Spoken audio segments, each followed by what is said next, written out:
Definitely. Good afternoon, all the viewers. Listening and watching the number one program on YouTube. I've been watching some of the videos too. Very interested and informative, and stuff that you have to think. Allows gives you an opportunity to think. So I'm happy to be here.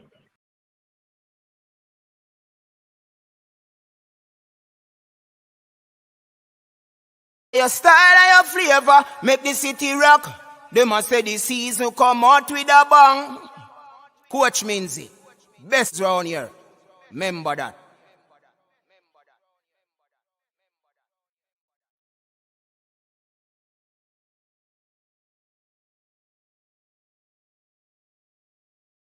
Your style and your flavor make the city rock. They must say the season come out with a bang.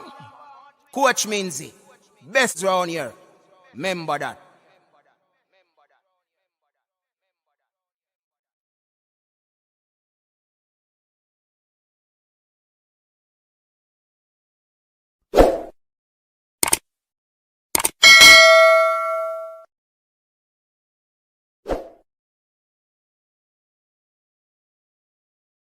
Your style and your flavor make the city rock. They must say the season come out with a bang. Coach Minzy, best round here. Remember that.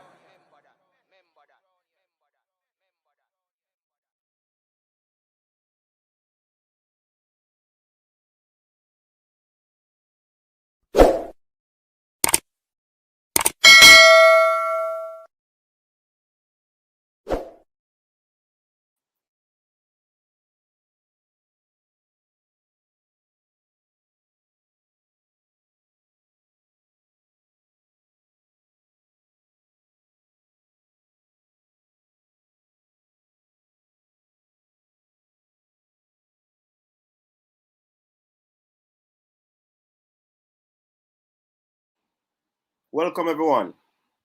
Welcome to the coach's desk. It's another show, and it's a show that will talk about one of the most important games that we will be entering into. Critical period, critical time. Yeah? So, this is what we're going to do. We'll be talking about that game. We'll be talking about. I want to say my audio no good. Alwick Trail, no audio. If you hear me, give me a thumbs up. If you hear me, like the video. If you hear me, like the video. If you hear me, like the video. People say them now here. Oh, God. Oh, okay. Good, good, good. All right. Bless up on yourself, people. Welcome. Welcome to the persons over there on Facebook. Big up yourself. So, United States face Jamaica. And it's our live preview. Yes, people. And definitely, we will be playing an audio for you. I will be talking about things that need to be sorted out for the game. Yeah, we're looking on how the teams, well, strengths and weaknesses and all of this. We'll be giving the predicted lineup, and also we'll be talking about possible scoreline. So hear what, people. First, I have to big up the Erudite squad. Big up on yourself. Eagle Republic, Mr. Special Edition, Jason Ferran, Shatter, Clive Smith, the big boss. Yeah, man. Mike Larry, Neo Sovereign. Who me miss out? Jaquim Guzman. Who else? Who else me I miss out? Yeah, man, are them people that are from the Erudite squad, man. Big up on yourself. Thanks for, signing up to the membership. Big up on yourself. Much respect. You know what I mean? So, here we go, people. Daily Mirror in England this morning regarding Mikel Antonio, and that he opted not to come because his physiotherapist was not given permission to travel with him. Doesn't that speak to the commitment of the player, though, coach? Well, again, as I said before, there are certain things that I'm not in control of.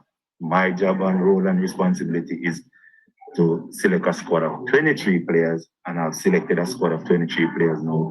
It's for the powers that be to get them here for us to work. So I don't want to point any finger. I don't know who is at fault. All I can say that the player was selected.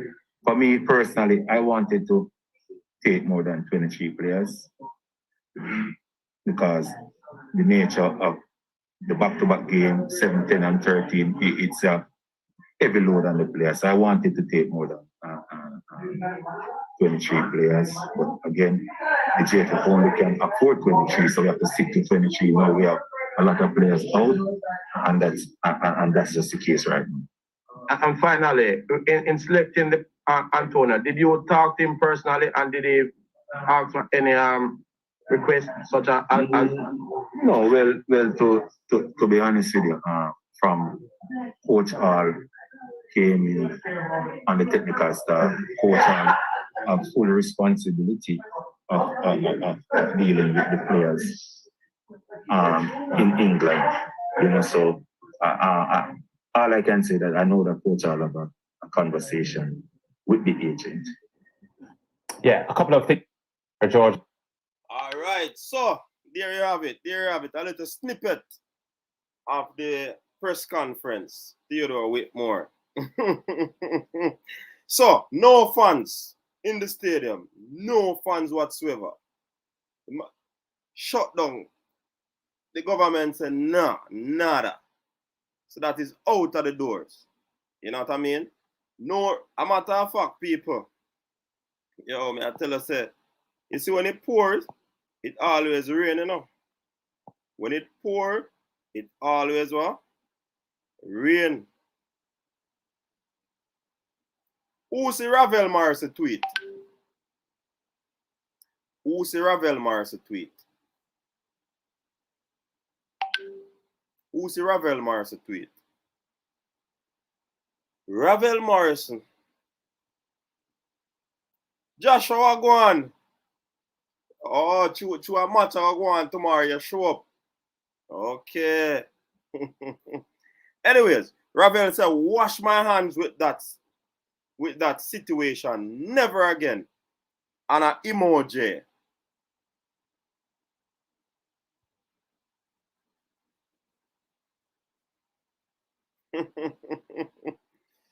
So somebody asks in the thing, they hope this doesn't mean you're leaving our shite situation. Me just pronounce it that way there. Somebody else said, no, sir. He's talking about the Jamaica national team. Jesus, peace. No Ravel again. And that one. The man saying washing your hand. A virus time saying washing your hand. Yeah, no. Woo. Boy. Anyways. No Ravel. No Mikel Antonio. No DJ. When you hear this snippet a while ago. No DJ due to injury. No Ethan Pinnock, Rupert due to injury. No Liam Moore due to injury. Ravel was a matter of non-selection. But things sticky. You see me I say? The kickoff with him at the Panama match look like I hit at the thing, you know. Yeah, man. I hit at the thing. But people, I'm just encouraging you to like up the live.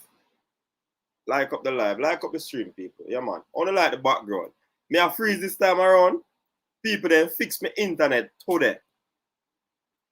Today, then fix my internet. So now tell me if the background are going good. Tell me if me I freeze. You see me I say? So, what are our thoughts on the game? Strengths and weaknesses. It's a preview, you know. We're going to go through it, you know. Strengths and weaknesses of the team that we're going to be facing. Power and on. Of course, strength and weakness of the Reggae Boyz. Yeah? I hear a little talk as well. Hear a little talk. Like the US man, them are send, you know, a baller from the US. Says that Jamaica dropped off when US tried to run in behind. And that's just going to create a lot of space out wide. So being able to exploit the wide areas and also getting runners in the box is how they can punish Jamaica. So this is what, I don't know if it's a former player or what, but this is what this person is saying. This is how the US should approach the game with Jamaica. You know what I mean? So, yeah, man, that's what the thing said. But looking on the Reggae Boyz team, we're kind of depleted at the moment. 20 players leave, 3 are goalkeepers, so a 17 outfield player the coach has to work with at the moment. So it's really, really kind of sticky. The defense line kind of quote unquote shabby, but the coach has been saying that, I mean, the defense is the weakest part of of the team, and then to have players like Ethan Pinnock, Liam Moore out, then according to what the coach indicated, then that will simply weaken the defense. So we have to look at a Damian Lowe, a Mariappa. We have to look at a, what you call it, a Javian Brown. Will he get a start? Jamai Topi. Jamai Topi is there. Yeah. Hey, subsequent to what is going around still, you know, based on what I've seen today in the media, I like the pictures I want to see. I see Shamar Nichols now, Andre Greer come out of the bus and him have him honor over him shoulder, and you know them are, you know, Shamar are one little gimmicks, man, they look like. You understand?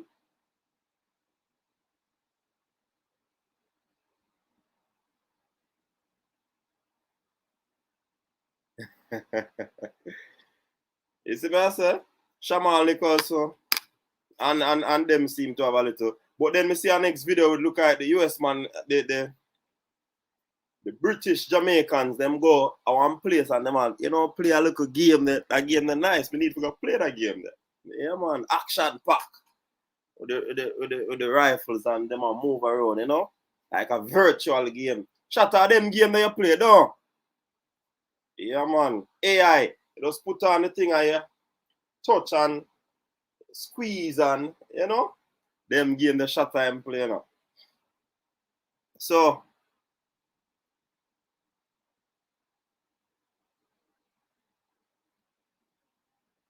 I'm also hearing of there might be some financial issues. Financial issues. Why, you know, some of the players probably are not there. You know what I mean? But the show have to go on, people. Ball have to go roll. You see me, I say some people believe that the Reggae Boyz are going to surprise this US team. You know what I mean?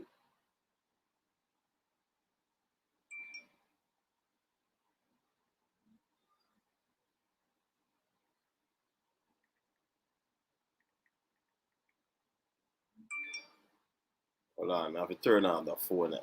Put it on silent. Hold for message that come in.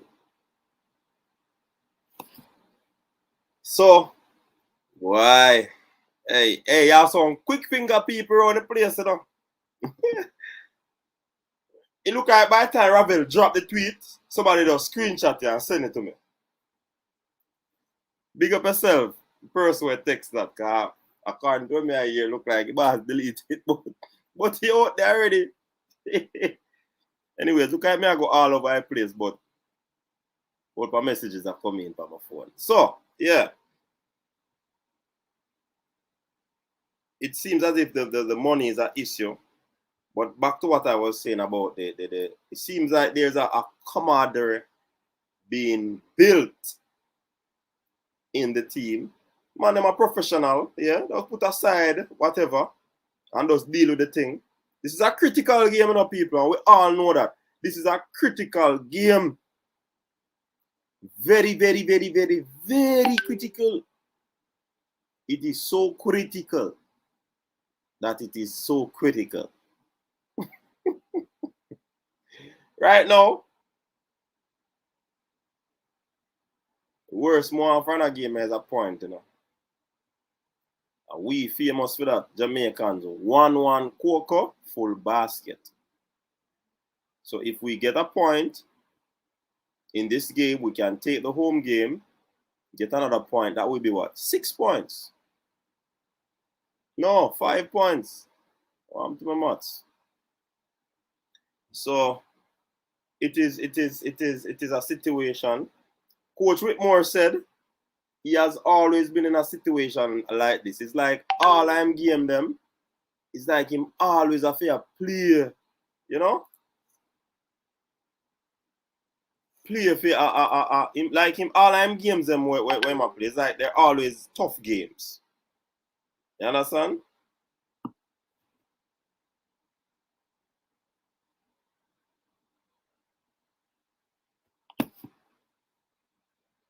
So it's that scenario with Coach Whitmore. All right, so how the last game that US played was against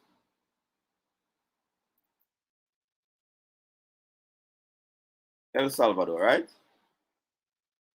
Give me memory up quick.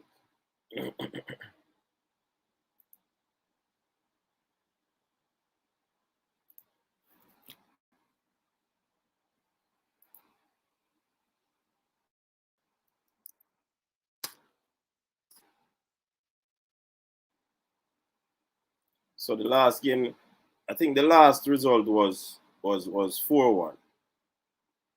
Yeah.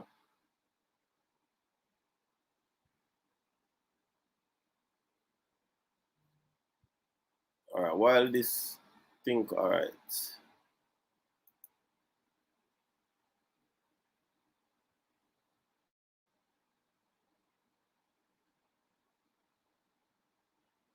Oh, it was against Honduras. It was against Honduras. They won 4-1.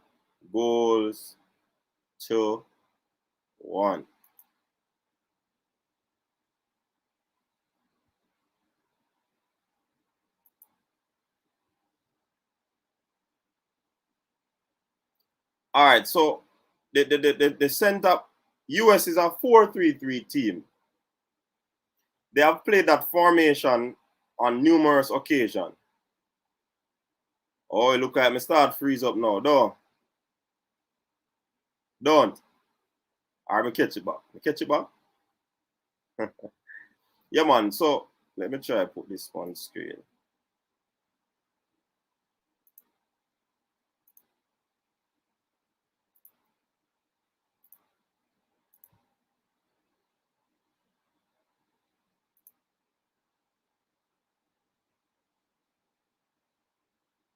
Yeah, man. As I was saying, US apparently plays a 4-3-3 formation. That's their preferred formation. You know what I mean? And I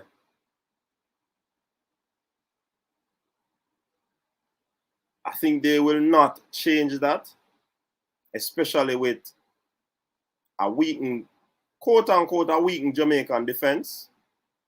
I think they are going to try and exploit that as best as possible.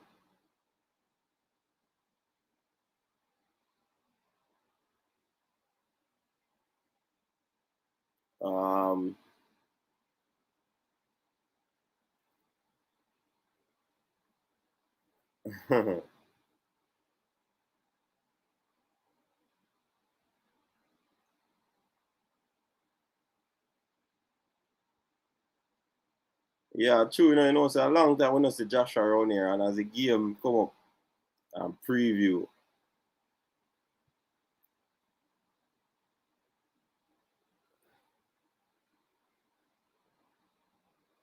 Me have the tweet, people. Me have the tweet. I have the tweet.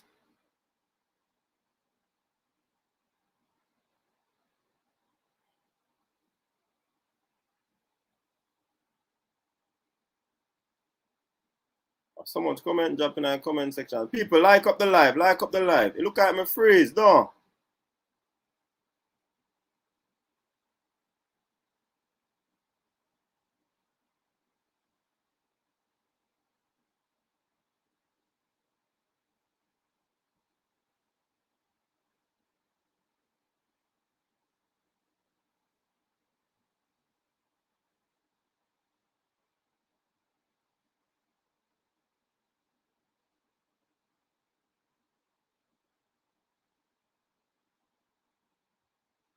Okay, me about to take out or something, you know.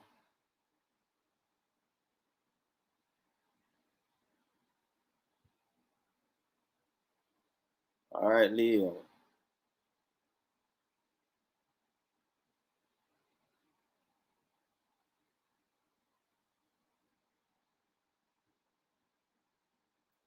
I try to catch up the comment, them people.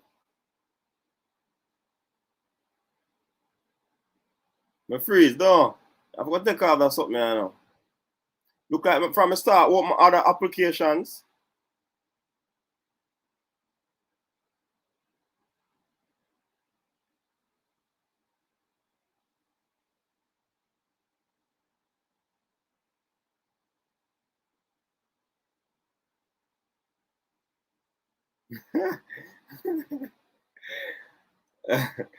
Shut on. Hey. No, man, I see them up on the thing and fix the thing, man. But guess what? You know what? I know why a problem now.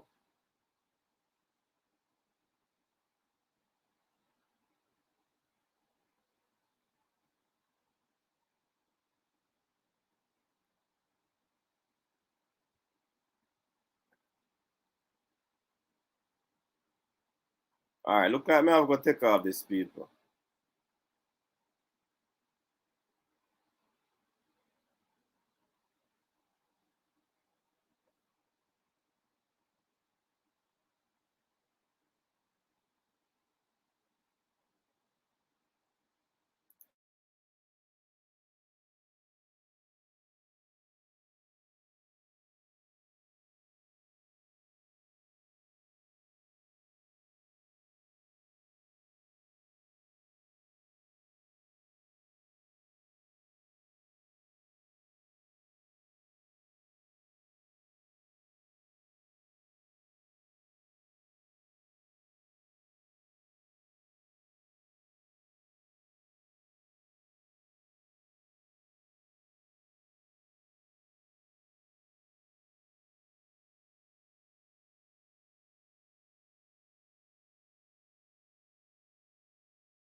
This come like Murphy's Law, you know. Anything bad can happen will happen. Don't wait the last minute, though. All right, as I was saying, people, 4-3-3 formation, preferred formation by US. I'm not certain if they will tweak it for the Jamaica game, owing to the fact that they have lost players as well. Josh Sargent, Pulisic was one of their better players in the last game, as well as Ricardo Pepi. I think Ricardo Pepi is still there. Another solid player was Kellen Acosta. He's a very good player. In the defense, you have Miles Robinson, very good defender, and Mark McKenzie on the left-hand side of the defense. The midfield, James Sons, I don't know if they're going to be using him in that position with McKinney back. Or what's the name of the other player there? I can't remember his name, but they should use him. George Bello, not sure if he will be on that flank as well. We don't really know what is happening where the US team is concerned per se, because they have their roster. I'm trying to find back the roster for the US national team.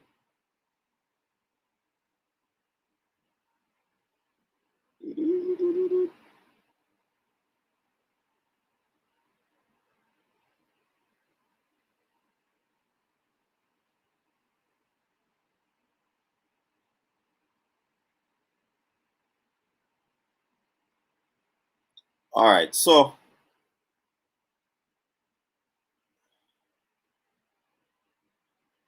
well, this look at Murphy's Law catch my star.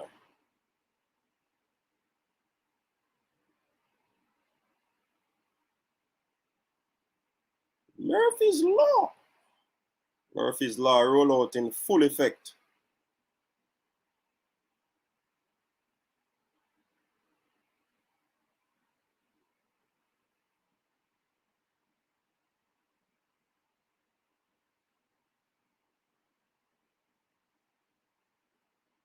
Can't find the roster for them. Anyways, I know that we'll really focus on. So, yeah, as I was saying, two of the main players in the game that they won 4-1, they are not available in Pulisic and Josh Sargent, right? How do we as a team exploit this 4-3-3 formation? Because they are not playing, they are playing three across the in front of the defensive line in the midfield. How do we combat such a midfield? Yeah, how do we combat that? So, James Sons, let me see if Sons is back in the team. No, Sons is out of the team. Kellen Acosta is there. And George Bello is not there. So this look like a different US midfield that we'll be facing. So I'm looking at Acosta. It could be Tyler Adams. It could be Busio. It could be Liget. It could be McKinney. It could be Musa. So I'm looking, you know, people. This US midfield is any three goes in there, it's gonna be a tough game for us. Yeah, man, they play with a holding midfield, so it is either McKinney I'm looking for playing that position. Tyler Adams can play on the right side of defense. So I mean, we have to find a way to counter this sort of a setup. 4-3-3 is a team that doesn't deploy a center forward. Every man really roam. You understand? And then you also have to look at 4-3-3 indicate possession football. And the US US has really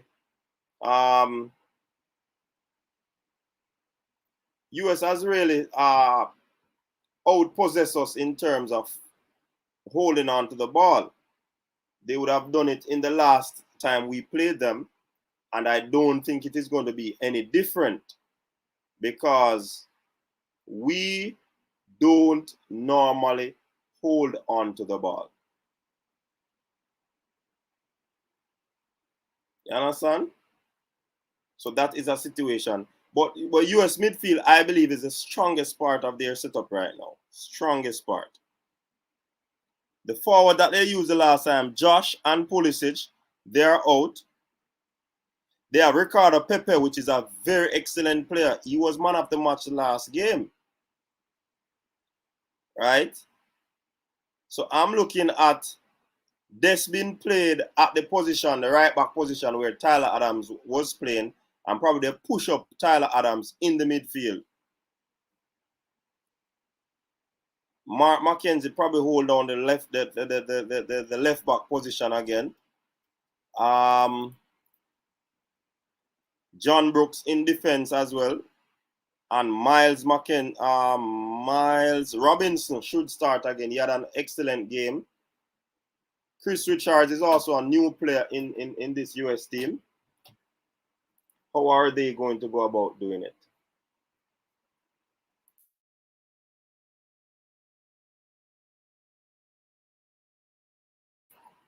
Right? So this is going to be a very good setup by the United States. How we counteract that is the next thing. You know what I mean? With our setup.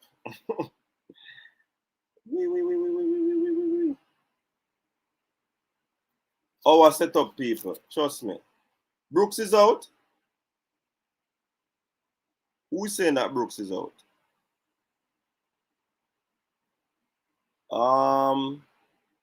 Roderick Sharp is saying Brooks is out, but I'm seeing on my screen the roster that they had. Brooks is a part of the defense. So if he's out, then I don't know.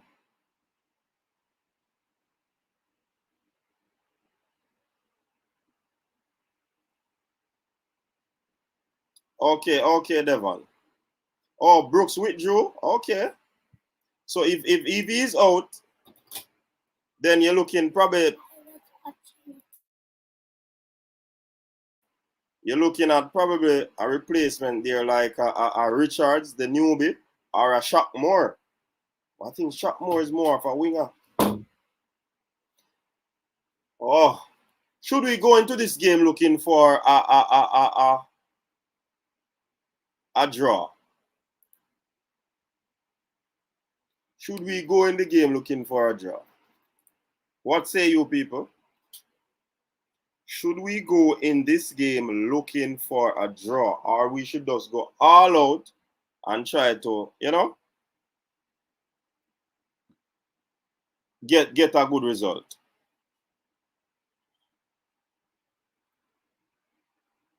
Yeah, man, I'm figuring Chris Richards will play. He got a little highlight as the new person coming in. So I think he will be one of those persons that they use there. So I'm definitely looking at a Chris Brooks that they'll use there in that slot. Well,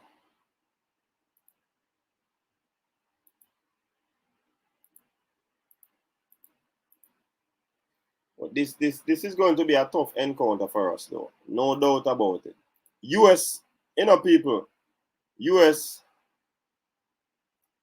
back is against the wall as well, Their backs are against the wall. You know what I mean? And they have to ensure that they secure this win. So it's gonna be an all-out game for both teams.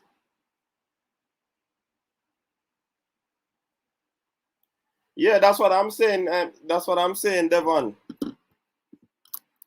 would that be this the play that would be utilized by the coach? We don't know. But I would say, as I say, we don't have nothing to lose at this present moment. So just run in. Right? So we would have been making some changes as well. Let me check. How did Honduras score that goal against US? Anybody remembers?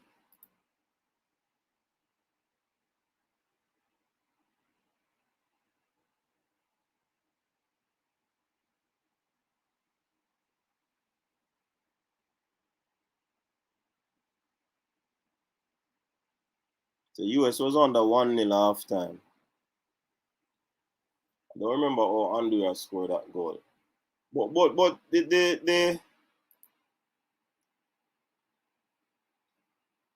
the flank seemed to be solid by the US.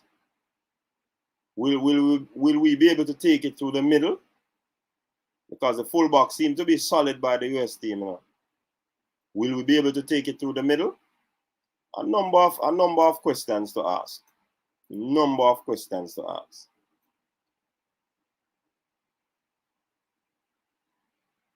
Oh, so they are vulnerable from crosses, Joshua. And also, I believe too, a man like Shamar Nicholson can hit the US with a spectacular. He has it in him. Utilize their skills, individual brilliance, and try to hurt the United States team. Because I don't see the referee will be critical in this game, so might be playing against 12-man fans and 13-man ref. Wow.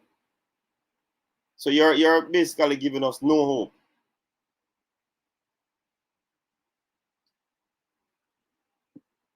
Why the thing seem away. I first preview me I do and me kinda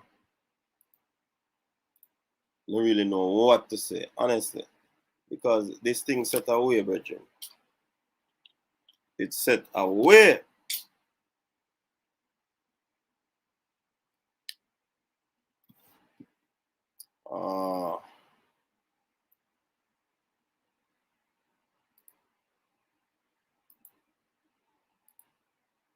It set away.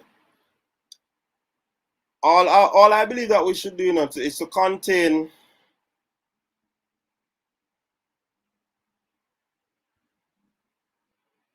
all right, look at we're getting a call. Power on. Hold on the caller. Hold on. What you said, Jared? This not hard for win. Caller, welcome. You're live. Yeah, you're talking about how to beat America with this 4-3-3 formation. That is very easy, man.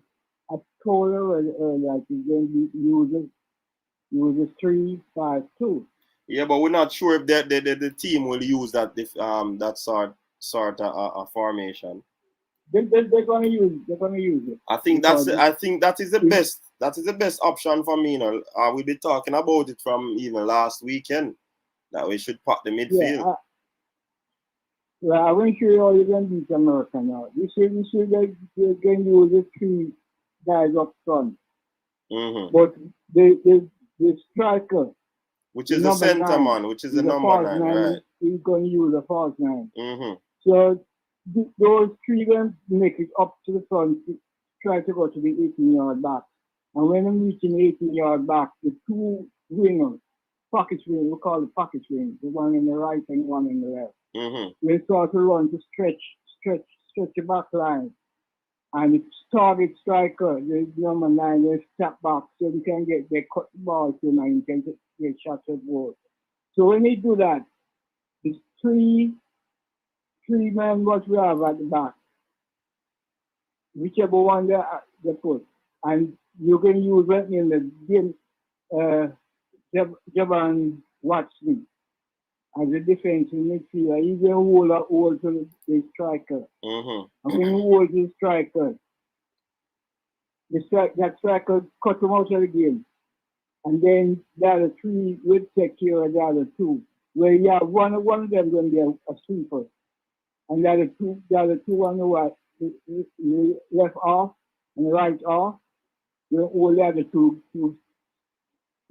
striker, striker, the two winners, was run up. And then the one that the off, right, center off, then the striker, he don't get the ball. Either the one in the wing, cut the ball to him, then put it out and give it to the have 5 men up front. Or 4 men, because what's the name drop back. So you have the two winners, which is the Bobby Jackson, or what they call it, and Bobby Reed. Alan Lowe. Yeah, and Alan Lowe on the wing. He then give it to him and then come up and give it to the But Carla, sorry to break you though. Sorry to break you though. Yeah? Sorry to break you, but no, I'm saying I'm butting in. You are talking that off the top of your head, and that is the theory part of football. Mm-hmm. That is the theoretical part of football. Is it something that they would have worked on in the 2 days that they would have been in Texas? Look, I used to coach in it, so I'm going to tell you. Hold on, Carla. Hold on, man. We're having a conversation. It can't be you alone at all, man. I am hearing you, you know. I am hearing you, and I'm understanding every word you're saying. The problem is that you are talking the theory part of football. I go back to that, which is good. But I'm saying now, was those logistics worked out on the park when they had their training session?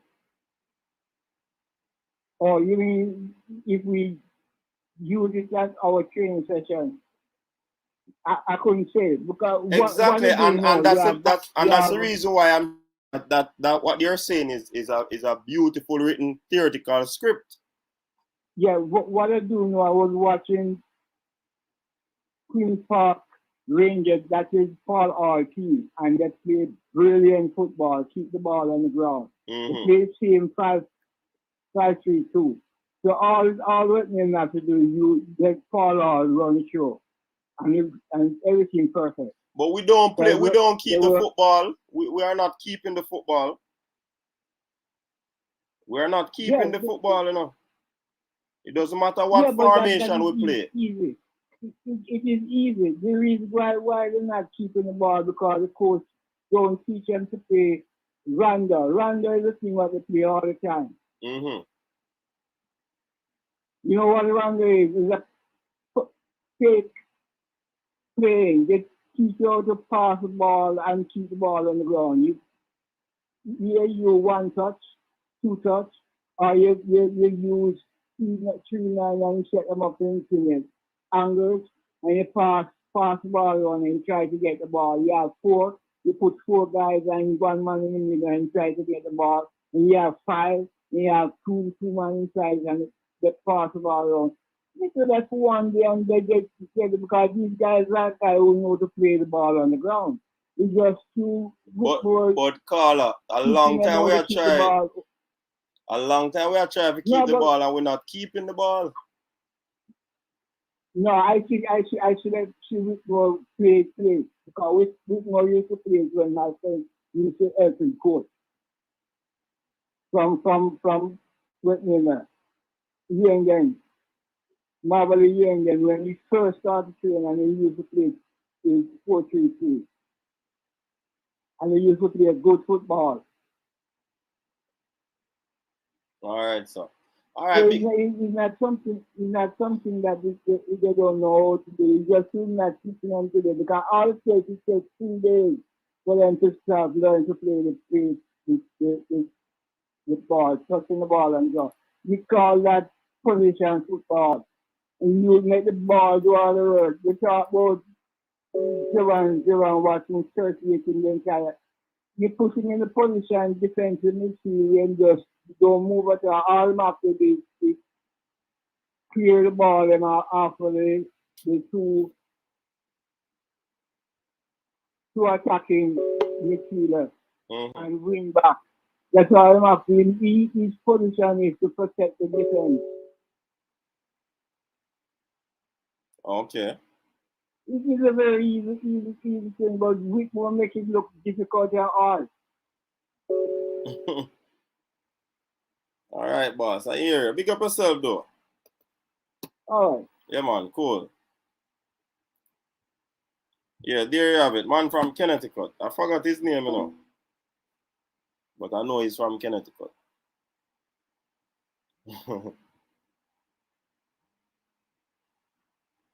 Carla, welcome to the show. Coach, what go on? Big up yourself. What go on, Alex? I'm there. I want the USA game tomorrow, coach. So I want to make to say that two USA centre backs gonna play tomorrow. They're not gel like our centre backs. They're not. Hold on, Alex. What you call it? Which one are for centre backs not gel? No, I'm saying USA centre backs are not gel. And Robinson, they don't play together a lot like our centre back Damian Lowe and Mario. They play a lot together. So I'm saying that's one thing we gotta take in control. Okay. And, USA like to play the ball down the wing, coach. That's where the main goals come from. You watch them play over there. Yeah, man, I know. They play record qualified. So you have to exploit the wingers and do not let it be and put across the back. So that's where we need to put the places on the picture and try to isolate forwards with them 1-on-1 and score. They got a good goalkeeper, Matt Turner, but I don't think he's better than Blake though, because everybody says he's better than Blake. USA fans are saying they're gonna win the game 5-1, 6-0 tomorrow because it'd be embarrassing if they don't beat Jamaica without Mitchell Anthony, Ravel Morrison already was saying that Mitchell. So I hope it will be a good game. I hope we win tomorrow. You know, I don't believe USA fans. I'm saying that football doesn't play on the paper, but the football is real. Come on the given day and don't take Jamaica life. You will win. So yeah. So USA fans they said they're gonna win. They call it fake news Jamaica and all of this stuff. So I hopefully we get the point. We got point tomorrow be good. Good going into Canada games and build some confidence and whatever. The USA doesn't defend crosses after the coaches. Yeah, I said that earlier. Yeah, man. They're not dealing with cross. And this is good. This is good attacking. If you can get somebody. But Alex, let me come in at the conversation now, Alex. US not good on crosses, right? However, how many crosses do we have in the games that we would have played? So that is another thing. So if we would have worked on those aspects of our games, then we can hurt US. Well, if we have not, but the last goal I scored in Costa Rica, Shamar put the ball in back and Shamar put it in the back of the net. So one of the coaches going to manipulate that and use the video analyst and look at that and see how they play. I'm telling you, coach, the USA team is a good midfield, but they don't have a proper number 9. And they're probably going to start guarding. Which number 9? Pepe is a good player. Yeah. What do you mean they don't have a number 9? I don't.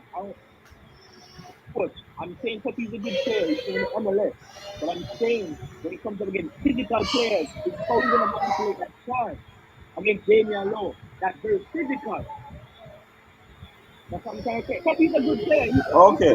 No, but I thought you said that they don't. I thought you said they don't have a good number 9, and Pepe is one of the number 9.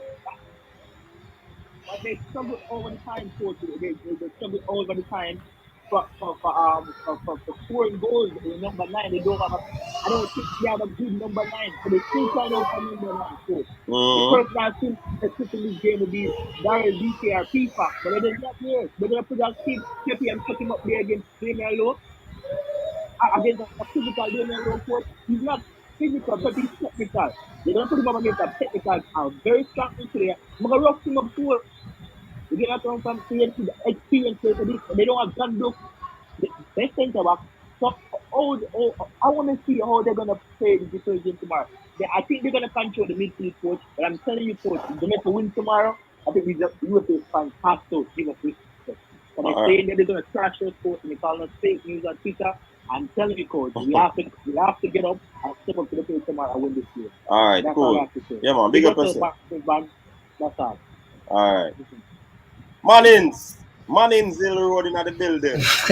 Man from St. Anne. Mannings man from I Am Sure Sports. What's up?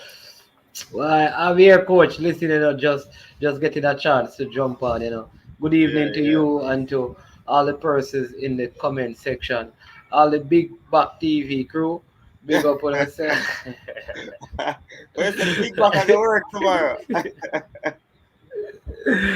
Boy, but coach, I have a good feeling about the game here. Maybe the good feeling is a trick, but I have a good feeling that there's a part of me are disappointed with us not being able to go to the stadium. Yeah. And some of the statements that affluent people are making. But not to want to get to that. With the game tomorrow, I think all right, let me go back to this, sir. The game that we played in Austria against the USA, right? Mm-hmm. I'm more shot at that. Yeah. The game, right, in Serbia, I think up to halftime, we were in the game, or up to the point when we made the substitution, it was like 2-1 because Jamal Lowe had scored. And that was a team that never had a lot of time to prepare, a lot of new players. You understand me? Some of our key players didn't play. Though it was a friendly, and we believe that the USA had a strong squad. A lot of those players are in this team that they have now. All right? If you look at the game that we played in the Gold Cup as well, it was a 1-0 game, right? Late in the game, they they scored a 1 goal. Hop is the name of the guy who scored. In Coach Minzy, remind me, is Hop? He scored against who? Jamaica? Yeah, in the Gold Cup when they defeated us by a goal to 0. Yeah, Matthew Up. What's his name? Something right, like that. Something like that. All right. So, though I didn't think our best team was available again, we still did well. So I believe that I don't know. I feel like, especially the players who play in the States, they always feel like they have something to prove against the US. Mm-hmm. And I just feel like this adversity is going to help to propel these players. I think a lot of the things that they are hearing, they're reflecting and introspecting. And I think this is going to, produce a good result. I don't want to say we are going to win, but I think we could come away with a point. From what I have heard, in terms of the camp, there seems to be a coming together, and a lot of it has to do with all that is happening. So those are some good signs. So we really, really hope that that will happen. I don't know the coach going to set up the team, but I know that he liked Jamal Lowe from the first time and wanted him at the Gold Cup. You understand me? That never worked out. He also highly rates Kemar Roof. So I don't know if those people are going to be in his starting lineup along with Bowser. All right, but I just have I have a little thing inside of me that says these guys are at the place now where they must look into themselves and say, listen, we are the cause of some of this. Let us fix it. And I always hear this coach who said that every bad team have a good day. We do one though. For a while now, we do one from Gold Cup. We do one, man. We do one, and I'm wondering if this is the day that we're going, because we are having bad games for a while now. The Gold Cup games are bad enough. Mm-hmm. The World Cup qualifiers have been bad. I am hoping that, like Humberline or JPL, they were just losing, and everybody kept on saying, one day they're going to surprise somebody and win. And that happened. And I think like this could be the opportunity for Jamaica. Just because of everything surrounding the team right now. And like I believe that they need to look at this and say, no man, they're really stopping our fans from coming to the game. We need to do something for the fans. We need to do something for the fans because they're not allowing the fans to come and watch us. So for the Reggae Boyz who listen to the program, coach, do this for the fans who are planning and paying money to come and watch you. And they say, no, we can't come in the stadium. Do this for the fans.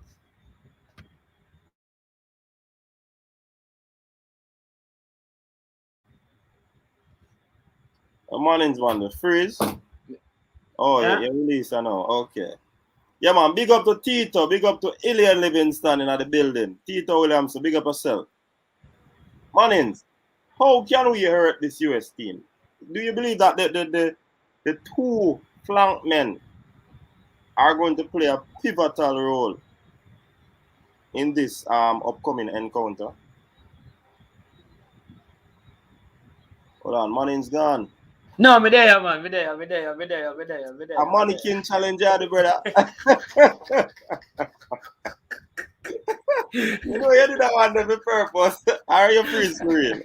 No, me never freeze. Are you freeze the Lord? Me never freeze. What me I said about coach? I said our coaches.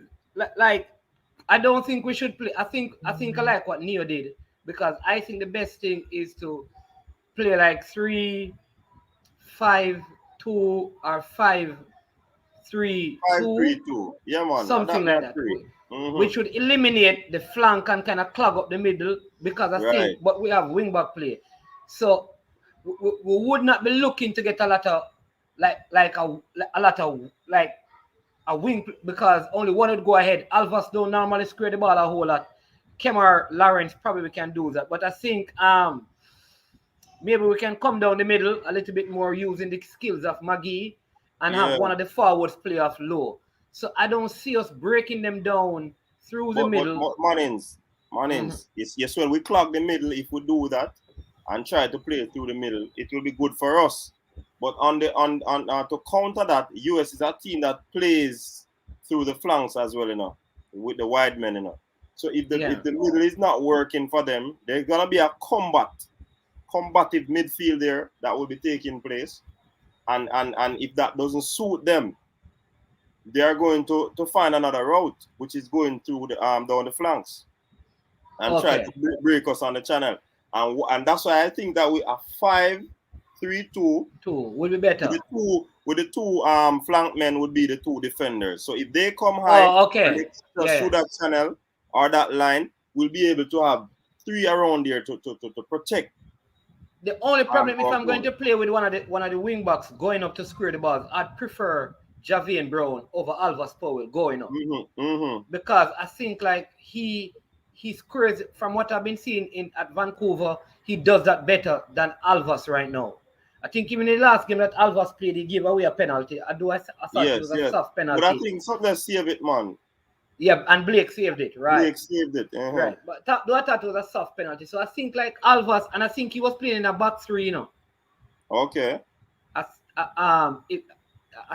It looked like a back three. So I would play him inside there and probably put Javian Brown on the outside because he would probably have more energy and can probably do better in terms of scoring the ball and work with the formation that you're suggesting. Yeah. Hold on the mornings. Do I get a call? Caller, good night. Welcome to the show. Bless up, coach. Bless up. Mornings are the next person.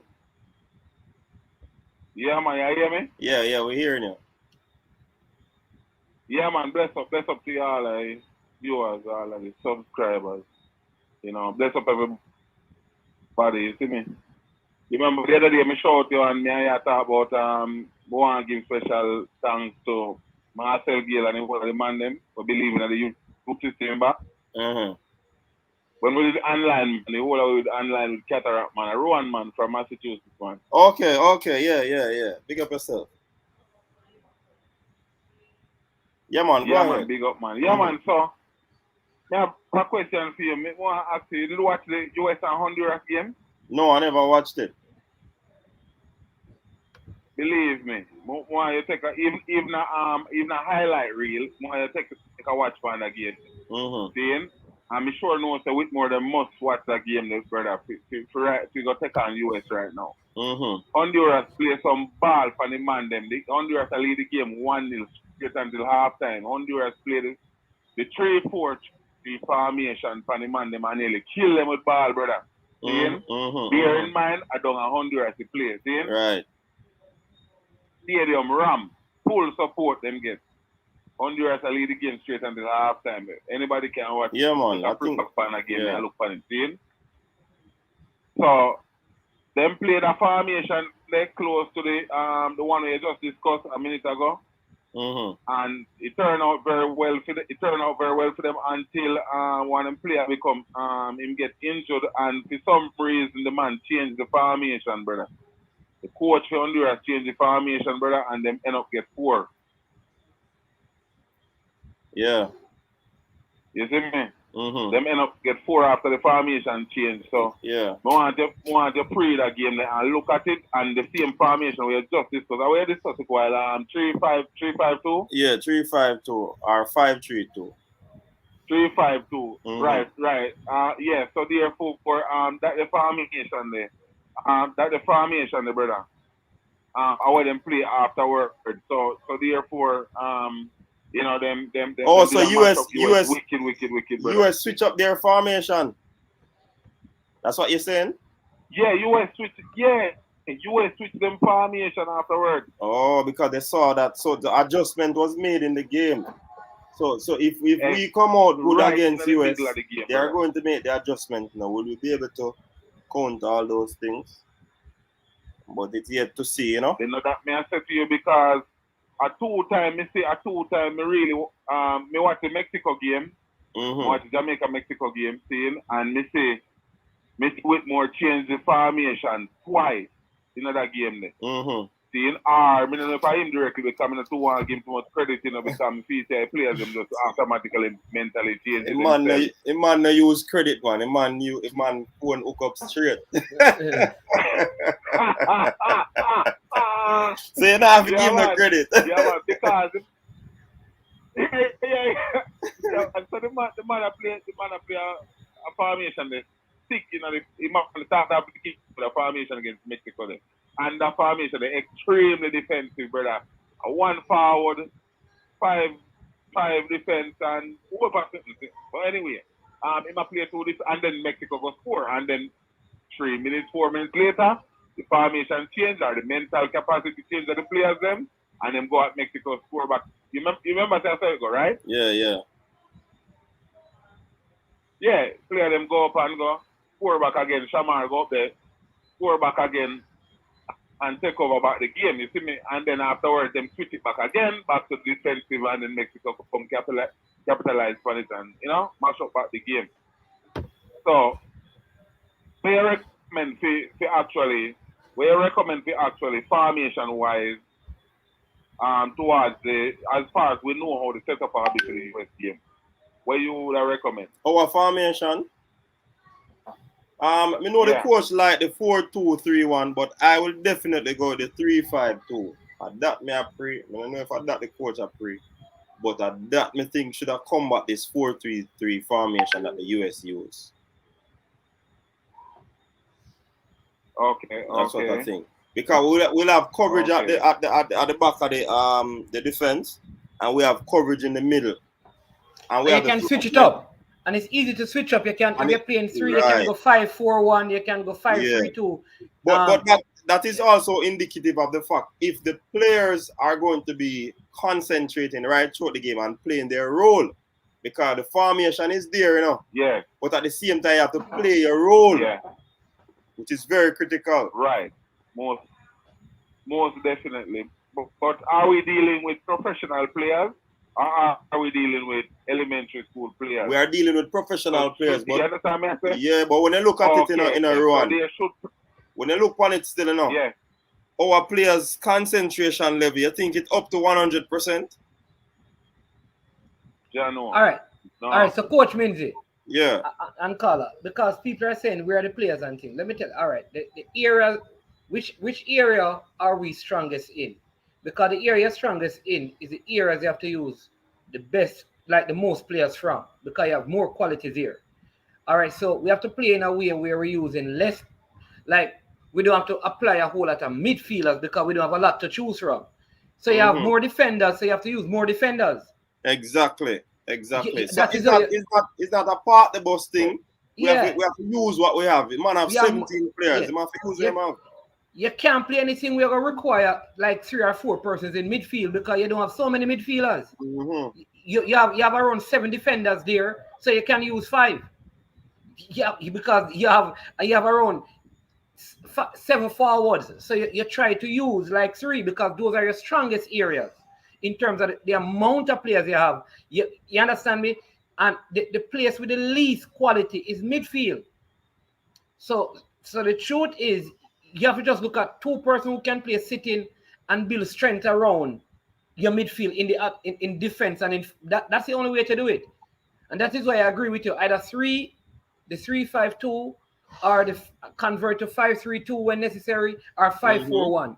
Just keep that flexible because all of those players can fit into. It's not like you have to substitute one to play any of the adjusted formations. You use the same personnel on the field and say, okay, play 5 at the back, or okay, play 4-5-1. All right, yesterday morning when I talk about park the bus. What position? What formation does Chelsea play?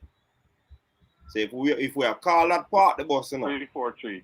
Oh, if a park the bus formation. No, me I thought the current 5-4. The current Chelsea team. Go ahead, coach. The current Chelsea team. Chelsea plays 3-4-3 because you don't know my team anyway. But we play. It depends on the situation right away because we play several formations during the game. Depends on how the counter attacker go. We switch the formation immediately. We have the capacity, we have the mental capacity to switch the formation in at the middle of the game. You understand? So when we go out on the field, we're playing a 3-4-3 formation and going on the field, just going on. Okay. Depends if we have a strong like a Liverpool coming at us, a Man City, where you know so the counter come so often and then drop it back to a 5-4-1 formation. You understand? Yeah, man. And the way how them because that is the level of concentration, and you can switch the formation multiple times in the game. Depends on the situation. Because immediately when you pick up possession, run on the back line, the wing back them supposed to head up because we're gonna play the attacking formation, and the wing back and the defense line are gonna need the outlet them immediately to move the ball forward. So the midfield supposed to go up, the wing back them supposed to go up, and the forward supposed to already up there with a 3-4-3 formation in attack. You understand? That is what Mr. Jamaica don't have as well. They don't have that kind of cohesiveness there.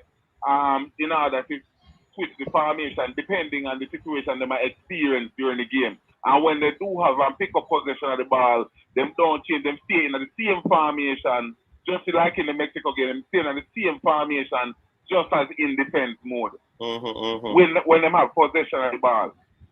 So that is, so those are things. And to be honest, I don't believe the team is 100% fit. The team not fit. You don't think so? In order to move.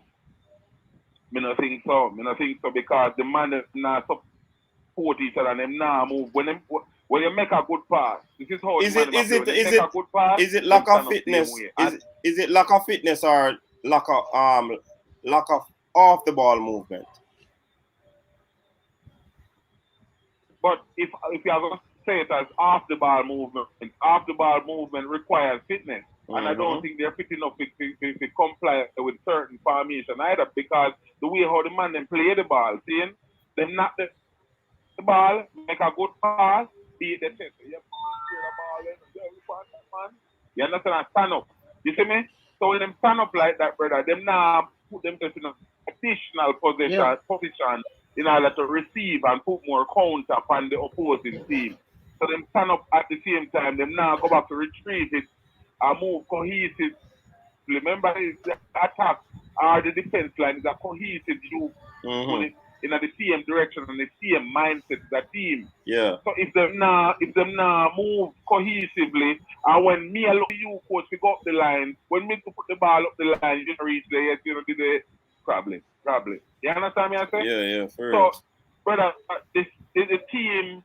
Me say it before, but the program, I mistake to you guys, I mistake to Qatar before that the team would play Qatar, Saudi Arabia, the same team would play Saudi Arabia, brother. That When the gun. People fell apart and how that we are top our change. May I hear you, man? Okay. Coach, Yeah, me start. Coach Minzy, let me ask you this. You know what is the truth, Coach Minzy? That as bad as we have looked in all the games, from Gold Cup, we have created opportunities. We have created enough opportunities to score. So even when we're looking bad, we create opportunities. But we still lose against Mexico and we never created much against Panama. That's one of the games that we never really created a lot of chances. In the USA game, we had chances. The Mexico game, we had some chances. The Costa Rica game, we had chances. The Suriname game, we had chances. The Guadeloupe game, we had chances. We create chances. So therefore, it's just to put them away. It's put them away. So that is why I'm saying that we are going to create chances. What we need to do is to prevent goals. Capitalize on those chances. And to prevent goals from scoring, because if you're not scoring your chances, then don't allow the opponent to score. That is why I'm saying have some solidity at the back, because you know you're going to create chance, and then you capitalize and you want an opportunity. That is the point I want to make. Why I think the formation that we're proposing is the best thing, because one of the issues we have had is that we have conceded 2 goals per game. So fix the defense, because even when we are bad, we still create quality chances. Exactly. I know you have a camera roof who you want to be on the back end of one of those you have better players now up front who probably will be better able to score the chances. You understand me? True. So, because Jamal Lowe will score. He got one chance in Austria and he scored. In Austria and he scored, right. That is true. So any final words you want to share on? Yeah, man. As me say, those chances can be capitalized when we decide to be a cohesive unit and attack in one unison. You understand? Because if we now attack in unison, the one player up there and 2 players up there to get the pass or receive the ball with a true pass. If he missed it, there's nobody else. Right. You understand? Right. So most of the time that happen because the ball will play from defense to tactic over on the side, Alves over on the next side. When them 2 square the ball, either Shamar alone there or somebody. You understand? So which we could have if we did play a 3-4-3 formation, at least 2 other players would have supporting role in terms of brother, if you miss the ball with a header, me catch it from the volley and I still goal. You understand me? I say, which at that USA come back with in the Honduras game because them start just counter, them start flood Honduras. But please, coach, after we done the program, do me a beg you watch the highlight reel from the US and Honduras game. Yeah. And you will see exactly what me talk about because US in the second half, US did go all out, like it come like only 2 man in the back line and the man them end up a play because them say, them just start playing raw ball all out, non-stop. You understand? And then them put on politics with the energy now, with the energy and belief. You understand me? Because with politics in the team, them have an extra belief and confidence within in the team. You understand me? Because he wasn't playing in the first half in the Honduras game. You see me? And then him come on and the game changed. Yeah. You see me? So big up on yourself still. Me I go relax myself and take in some movie. So bless up on yourself. Me I go and listen to the things. Yeah, man. Big up yourself, Ron. Yeah, man. Bless up. All right, cool. Yeah, man. Some good points, Ron, man. Some solid points. You see, Mannings, if we can be clinical, if for example we can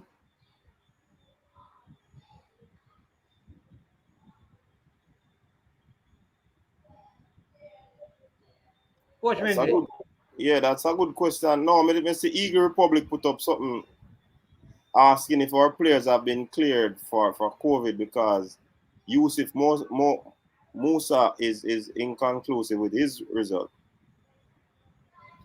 But back to what I was saying, man. You see this opportunity that we do create. So, for example, if we don't create chances as many as possible against the Giants, then in CONCACAF, but we created against Mexico. We created chance against Mexico. I'm just want to make a point on that, Manning, is that if, say, for example, we don't create many chances and we create about 3 for the game, I would want us to have like a ratio of 50% or say 75% putting away our chances. And if that occurs, we're going to be in good stead. And you made a very valid point. Adding to that, in addition to that, is that we have to ensure that we keep our goals. And probably that's what Coach Whitmore was making reference to. We are not able to ensure that no balls go into the back of the net.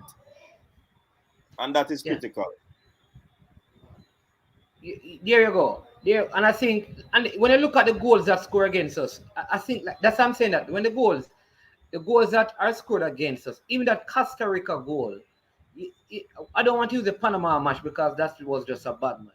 I think better defending could have prevented those goals. Other chances were created. The goal that USA scored against us is just Fisher. Like, these are some simple mistakes that we can eliminate. And I think with better defending, we can keep a clean sheet with a defensive 3 or a defensive 5.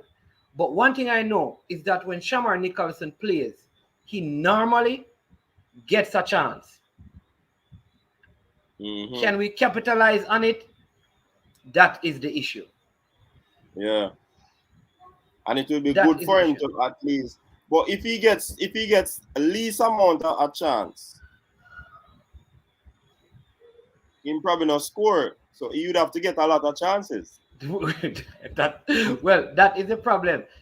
When you're playing against high quality opponent, you're not going to get 3 chances to score 1.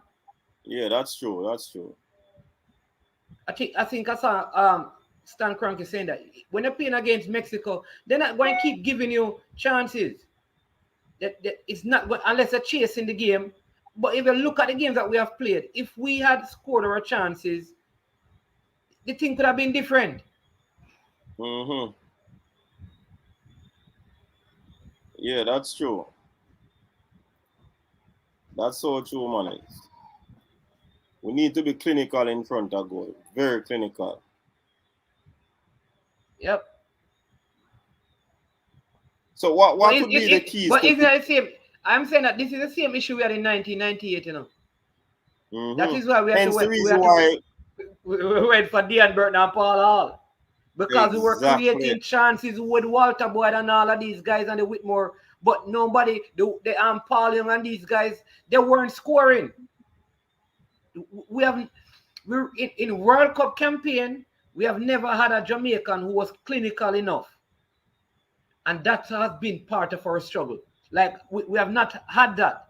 We have not had a Jamaican striker except in 1998 who was scoring goal after goal after goal after goal. And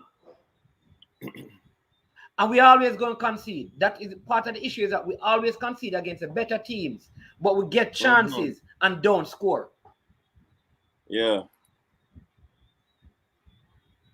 Yeah, man, that's true. So do you believe that the keys to victory,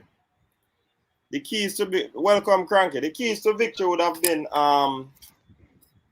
putting away our chances and ensure that we keep out those tries coming in from the US? You know, sometimes they have these things where the mayors go around and say they're giving the keys to the city. Yeah. All right. I think the key to victory was left in Jamaica and the people up in Askins.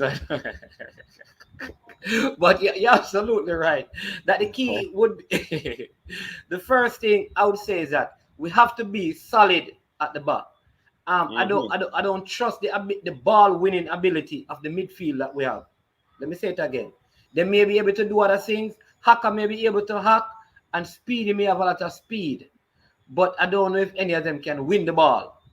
Therefore, I want to strengthen my defense because I don't trust my midfield. And I am going to trust that we can create opportunity to score. So the first objective I think the coach should set up is that how can I prevent the USA from scoring? What is the best formation and who are the best players to play in the formation or system to prevent them from scoring? Because they are going to chase the game. The longer I stay in the game, is the more they are going to chase it because they want to win. All right? So they are at home. So I may be able to nick a chance. How do I stay in the game? What is the best formation and who are the best players? Given that I only have a Hakka in midfield and speed. I don't have a tackler, I have a Hakka. So I don't have anybody in my midfield to win the ball. So what do? Strengthen the defense and have a clinical forward who, if he gets one opportunity from a Andre Blake goal kick, he's going to score. That is the strategy I would go in. Don't you think O'Neal Fisher will be placed in the middle of the park? I don't want to think that. If I were thinking that, I'd go to the psychiatrist. I don't want to think that. No, but I don't know, joke things still enough. No, look at it. Maybe Cranky is thinking that. Ask Cranky. Because I don't think I'm thinking that. I think you guys are sounding like sports, Max.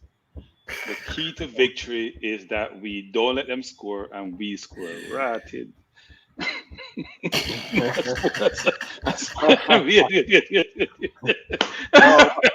What should have been said is that, remember, we're talking about the chances that we get, and we're not putting them away. And it's on that premise. But coach, I said we have a 6-4 formation. As that offensively, we have a 6-4 formation, right? Hopefully, defensively, we play a 5-3-2 or something. But offensively, I call it a 6-4 because we don't play the ball to our midfield. So you're not playing a 3-5-2 or a 3-4-3 or a 4-2-3-1. Low kicks the ball up to the forward line and hopefully get to Maggie. It bypasses our midfield. So when you're attacking, you're not playing with a midfield. You're playing with a forward line and a defense. Hopefully, when you're defending, you defend more as a team. Look, the concern in the middle of the park. They have Adams in the middle. They have McKinney in the middle. Who do we have in the middle? McGee doesn't play defense. So if McGee plays, you basically have two players in the middle if you use four at the back. It's a challenge. Now, Speedy, when he gets the ball, do try to find his own player. His passing accuracy is pretty good. Defensively, he's also a challenge. So if McGee's challenged defensively, Speedy's challenged defensively, Alvas is just challenged. We don't have much of a defense. I mean, we keep talking about this defense, and the coach said we're giving up goals. There's a reason why we're giving up goals. And sometimes Lowe makes rash decisions that causes goals. So it's a challenge. We got to figure out a way to put a balanced team on the field, and hopefully the team can withstand the U.S. attack. And as you said, create chances for ourselves. The question is, who are the 11 players that start the game? Yeah, we'll be looking at that shortly. But Cranky, what is your key to victory? My key to victory is how the coach set the team up. How does the coach organize the team to allow us to compete? Does he play his best players? Does he play his best team? Does he analyze the U.S.? He doesn't have his best team. You mean the best team? No. What he has, his best team is what he has, or the 23 he has, or the 18, whatever the number is. Who's not here doesn't count anymore. If you're not here, you don't count, right? So the best team you have there, who comprises that best team, and how does he set up the team? Does he go gung-ho and try to put the U.S. on defensive, or does he go real defensive and play a 3-4-3 or 3-5-2 formation? I do think he has to stack the midfield because he doesn't have enough quality midfielders to compete with the U.S. in the middle of the park. And if your core doesn't work, then you're challenged. If your core doesn't work, you're challenged. Well, that's Cranky. Yeah. Devon, send a message. Devon. I was just asking a question to Manins, man. Go ahead, Cranky. So somebody says I should remember Alvas carries a tool. Well, I mean, understand people. Hey, tell them I live long time now. We can't go now, you know. We don't worry about them thing there. Me enjoy my life. We know people that carry them thing. Why do we always have to have that as part of the dialogue when we talk about anything? Let me Why take not that get some? caller. Why not get some Let me take sense? that Why not get some caller. sense? Get some. Owen is saying that. Owen, get some sense. Can't talk to people that no sense. Anyway, Caller, welcome. that's why I'm gonna re-comment, you know. That's why I'm gonna re-comment. Cause you respond to them. I don't want to get emotive recurrent, but get some sense, man. We're trying. We're not sports max. You know me, I beat up sports max, right? I heard them today. Me have to digress a little bit now. I heard them today, trying to temper what they said previously in an interview with Whitmore, saying that they can't. They don't know the rationale as to why Antonio is not coming, but he must have a good reason. I'll put it in my terms. So I'm glad they're trying to temper those comments because they're being very divisive. But back to the football we're talking about here, which is, look, you always have a puncher's chance. That's what I'm gonna call it, because we don't have our best team, and I'm very concerned about the middle of the park because if your core is not strong, then you're gonna be challenged.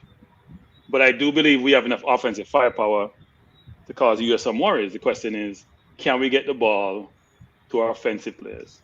Can we get the ball to McGee? Can we get the ball to Nicholson? Can we get the ball to Roof, to Lowe?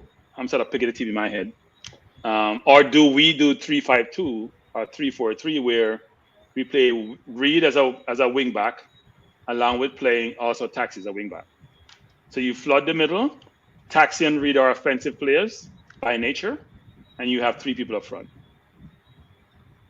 All right. We have a call online. Caller, go ahead. New York and the building. Yeah, man. Yeah, so for tomorrow game against the US, in all honesty, I think we should play a 3-5 formation because that's the safest thing I see. And I would actually play two defensive midfielders. And I don't know the players because I get so disgusted with the team. So you can fill me in and tell me what the players we have in the squad. You're looking on the screen right now.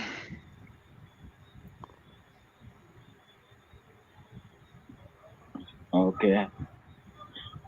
But you know, Liam Moore and Ethan Pinnock is out. Let me just make it clear. Let me just make it clear what I think. I think we should go out here tomorrow and put on our best show. But after tomorrow, we gotta go back to the drawing board and think about what we're gonna do for the next 4 years. But the campaign for the next 4 years, because I am telling you right now, I hate to say it, I love my country, but we're not making it to the World Cup. So we have to go back to the drawing board now and see what we can do to build the program from here on in. Because this campaign is lost, it's gone, and it's not coming back. We need a coach and we need better players. I hear most people talk about Damian Lowe. He gets a lot of faults too. Over the years, I've seen Jamaica produce defenders, right? And I can honestly tell you, only one defender I see of a certain caliber where I could say, yo, this defender is good, and was Durant Attleboro. Goodison was okay. You understand me? Goodison looked good because he was in a team that was playing good. You understand me? But Damian Lowe, to me, is below par. We need better development. This current situation that's going on, it's a lost cause. I really do hope we make it. But in all honesty, we need to plan for the next 4 years and the future. What we're gonna do to rebuild the Jamaican football program. And I am telling you from an aspect of a person, I sat down and watched Jamaica team train and Red Stripe. I don't know if you know when Jamaica was training at Red Stripe over.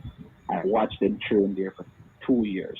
And the team that Simons and they called down was better than this team. You might not think so. It was better than this team who didn't qualify for the World Cup.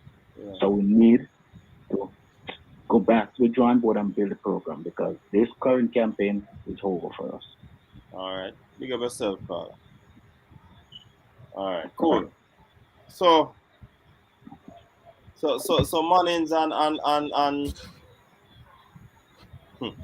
Raja say he must shut down that lie, you know. What they call us a while ago, man. Look like he must say that's a lie. But anyways, look at the defenders that we have right now, Virgin. Damian Lowe, Mariappa, Liam Moore out, Ethan Pinnock out, Alva, so that's a 3, O'Neal, Kemar Lawrence, Javian Brown, and Jamal Topi. So 1, 2, 3, 4, 5, 6, 7. So we have 7 defenders and only 2 centre backs. 3 centre backs. Javian Brown is versatile. He could slot into that centre back position as well.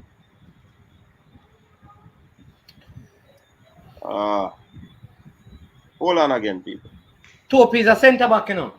Yeah, man, I know. Carla, good night. You're live. Okay. Hold on again.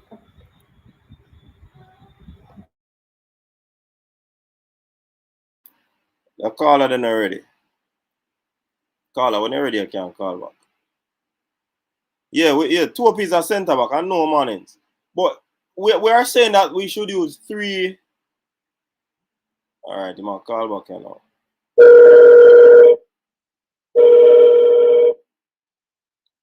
Caller, good night. You're live. Yeah, man. Good evening. Yeah, man. Yeah, I'm calling to make some observation. I've been trying to post a few observations. Who is this? The fact that Jamaica has not won a match in the last stage of World Cup qualifiers since 2001. Who is this again? And, who is this again? Oh, this is Ray. Ray? This is Ray. Okay, go ahead. Yeah, I'm trying to make the point that Jamaica has been struggling for a while in terms of winning matches in the last stages. And I don't know if our expectation is too high, especially with the fact that we have a coach that the last World Cup campaign that we reached the last stage, we had 6 matches under his management, and we lost 4 of those matches and won 2. Our last World Cup campaign in 2014 campaign, we played 10 matches, drew 5, and lost 5. And we have gone back to the same person who took us down that time. So I'm wondering if this is a wasteful time in terms of expecting better from Sapa Whitmore. So that is my observation, that is my concern, that we have somebody who is not competent to take us beyond this stage. And I had great expectation with the new set of persons coming in, but looking at the history as to what happened on the top, he was in charge of 6 of the 10 matches. After he lost the 6th match, at the time he resigned. He was not even fired by JSS. He had to resign. And then Schaefer took over and drew 3 matches and lost 1. So I don't know if history is repeating itself, but I'm kind of losing hope in this team now, because Sapa Whitmore is making some rash decisions, and for a team for the past 20 years now to win a match in the last year, something is wrong with the whole management system. I don't know if anybody else has observed, it has been over 20 years since we have won a match in the last year. And the last time we won was to beat Trinidad. Okay. And that's before beating Trinidad, it was 4 years before that. That's a tough record. So we have a serious struggle in this stage. So again? That's a tough record. Coach Minzy, Coach Minzy, what we need to ask the caller is a constant person. Ask the caller this: how many times have we been in the last stages in the last 20 years? Caller, you hear that? We have been. Let's start. One. This is the second time. 98, 2002. I'm speaking it 98, 2002, 2014 World Cup. The 3 times. 2014. All right. So. Yes, 2014. We were not there 2006, 10, and 18. All right. So when we, that's the stats are bad, you know, but it's not like we have been there many times. So, to be fair, but I understand the point you're making, but we have not been there many times still. But you know, you make a very valid point. Yeah, the stats. But I think only 2000 isn't only 2012. 2012 we went was a lot. 2002, 2014. Those were the times we were in the final. And 2021. And this time now. Yes, so to say only one time we have won in the final stages since 1998 is really you know, just the time we have been there. Yeah. Yes. Man, it's even worse by saying we haven't been there. Yeah. No, that's what I'm saying. Even the bigger worse. point. No, the bigger point is we haven't even made the final stage. But I'm saying, so it's even worse to bring that up. It doesn't have the argument; it makes it worse. No, but the point is comparing. The point is to say Tapa has won more than most coaches. Tapa has won in competitions and against teams that, to me, that's not where it matters really. But when it matters, we're not winning on the Tapa. And going back to 2014 qualifiers, Tapa himself had to resign. He was fired after 6 matches and we only had 2 points. Yeah. Well, we'll have 6 matches after this round. The stats for us to consider. Yeah, man. Big up yourself. Yeah. All right, cool. So we have Joe Grind with a super chat. Big up yourself, Joe Grind. I think Jamaica will win tomorrow, and it won't have anything to do with that. But because of the players' hunger and the being the underdog. Being the underdog. Okay. I see Love Your Football made a comment. I agree. No, you can't agree. I'm not gonna agree. I don't agree with Joe Grind. You can't say this. The name. I agree with the statement. You can't say this. When the coach lose, it's the coach, and when we win, it's the players. You can't have it both ways. No, what he's saying, no, Cranky. That's what he's saying. Hold on, gentlemen. We have a next comment on more and talk about. There's this person, Love Your Football, so we are talking about Tope. The man is in the team. The man replaced Ethan Pinnock. So who else we talk about? Carla, good night. You're live. Hey, what's good? Once me hear the background noise, Carla, I'm going to hang up because it's very disturbing. Sorry about that. You have to clear up your background noise. Clear up your background noise.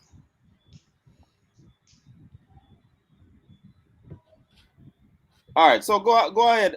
Hold on. Cranky, all right. Okay. Carla, good night. Welcome. You're live. Hey, good night. What's up? Yeah, man. We're there, man. We're good. But when you're calling, just ensure that you turn down or mute the live, yeah, because I give us a terrible feedback, yeah? Yeah, man. All right, cool. What say you?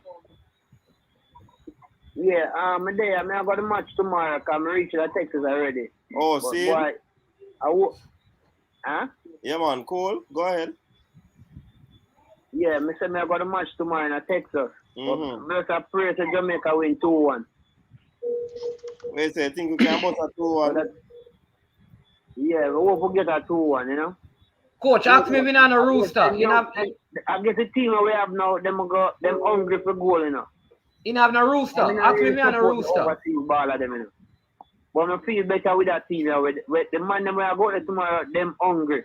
You understand? So I feel we're going to win a 2-1 tomorrow. So JFF not feed them. You don't get it right. So long time I left and got match, so hope we win tomorrow. Yeah, man, big up yourself. We'll get 5 points out of them 3 games. We'll get 5 points out of the 3 games. Carl, you have no rooster? Somebody's asking if you have no. Man's man asks if you have no rooster. They cut off it and sprinkle the blood on the field before the game. No. Hey, man, hey, man's man, what are you talking about? Carl, ignore him. Ignore him, Carla. What does the rooster symbolize? I'm not familiar with those things. What does it symbolize, Management? Tell us, Management. We need clarity. Good sacrifice. Manning's man talk about that, man. Carla, I will understand clearly. Explain to the audience what the rooster symbolizes. Hey, we don't want to know. We not tell them. I don't know, Cracky. I just obviously hear people talk about it. So we just say no. You know, to the US, a rooster too.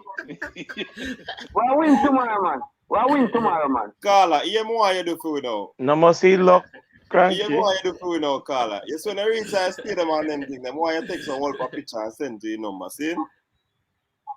All right, no problem. And no problem. And you can do video to and send to the WhatsApp. Full up your phone. All right. Full the phone. All right. Not say a word. Yeah, man. Big up yourself. All right. Big up. Go on to the program. I love the program because I want to listen to straight, you know. Yeah, man. Big up yourself, man. All right. Cool. Hey, Mannings. Man, Buckley, you know, Mannings, man. Man, you get Buckley, you know. Mannings, man. Remember, so you're a pastor. You're a man of the clock. Remember? Mannings, man. What kind of cocky out to the man, man? It's a cult thing, elephant. Yeah. Yes, sorry about the comment now. Cranky, you can delve into the comment now. Which one? This one? Yeah, I don't think it's fair to Tapper for people to say, well, if you win, it's the players. If you lose, it's Tapper. That can't be right. Why can't if you win, give the coach credit? No, and if you lose, he takes most of the responsibility. That's how it works. No, what he didn't say, Tapper must not get the credit. You know, he's saying that the victory was because of Tapper. No. Man, stop being cute. That's what he's saying.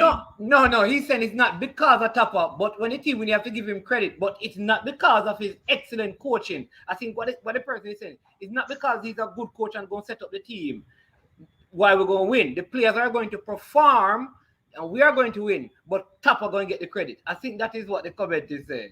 No, he's saying we're going to win despite Tapper. No, I know that it's I mean, man, what's so hard to interpret in that comment? I'm going to win, not because of you, but despite you being the coach. Okay. And I'm not sure why anyone would say that because, look, I mean, I can't say I know it is. I'm the biggest Tapper fan. I didn't knock Tapper before, but I was very disappointed in his interview. But I'm not going to say that if we win, the coach doesn't get any credit. That can't be right. Coach has to get some credit. Because when he loses, he gets all the blame. So when he wins, he has to get some credit. Well, hopefully he wins. Because if he doesn't win tomorrow, we know who's going to get all the blame. The players get absolved of all of this, and he gets all the blame, which makes no sense. All right, we have Teddy Lee online. Teddy Lee, go ahead, quickly. This is the last call for tonight, people. All right, so let me do it quick, man. You know, so I do history and checks. The 3 times we beat the Americans. Evan Watson was a part of the roster, the squad, you know? The team. So, man, 2015 and 2019. Man, Evan Watson was there. So, I don't know, but I think we'll get a good result. Because when you look at the El Salvador match, you know what I mean? Even though it was a home game from the El Salvadorians. Honduras. Honduras. Play at home. Honduras. Hello? It was Honduras. Hello? It was Honduras. No, man, play El Salvador and get a 0-0 draw, man. Oh, you're talking that game. Yeah. Okay. And then use a 4-3-1-2 system. That's El Salvador. And majority of them play locally, and one of them are them top striker playing at the USL, and them not even tear the USL like Nico. So, to me, once the players stuck to them game plan or whatever, I think we can get a result in the US. Okay. Because to me, our team better than the El Salvadorians. Because I think a couple players them are playing at the MLS, but our team stronger and them get a result. So, when I preach a doom and gloom, hopefully we'll get a result tomorrow. And a Jamaica, we say, you know? And we can't be like Teddy Lee, I have a question for you. 2026. You know what I mean? Teddy, I have a question for you. So, I hope for the best for the boys. You know? Yeah, big up yourself. Don't hang up, Teddy. Don't hang up. Cranky, I have a question for you. So, Teddy Lee, you mentioned that we have better players. But if most of the Salvadorian play in their local league, don't they have much more time to work together to build up that camaraderie, team style of play, things of that nature? No, but no, so what you say? I said, you're saying that you think we have better man-for-man players than El Salvador, correct? Yeah. Because most of them play locally. So my question is, doesn't that say something? If you play all locally, you have a good pattern of play and style of play, you have decent players, and you've been playing together and practicing together for a while, wouldn't that help? I mean, negate some of the difference between us and them, meaning we don't really play together, so it's very disjointed in how we operate? Yeah, as I say, like, maybe for them league players, I think we should focus on our local league in terms of playing. Maybe try to ensure players and get more money, etc., etc. That's them not to go to US or something like that. But the El Salvadorians, the Guatemalans, etc., etc., them playing at them own local league, see what they maybe go overseas go play. I will see them play good football. So the lessons maybe what some of us learn is that invest in our leagues them. You know what I mean? That's what I believe instead of maybe exporting to the MLS. To me, we players them to go Europe, but the MLS, especially the USL, I think we players them stay at home and to me get some chemistry. Yeah. Teddy Lee, let me just make sense, but that's my you know.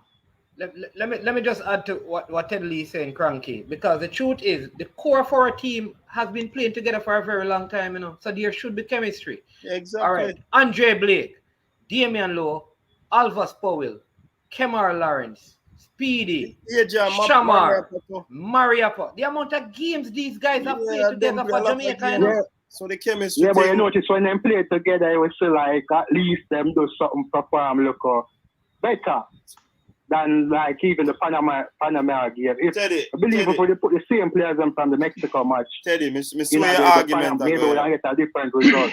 Teddy, me swear your argument are going on. Where it normally goes. Where it normally goes.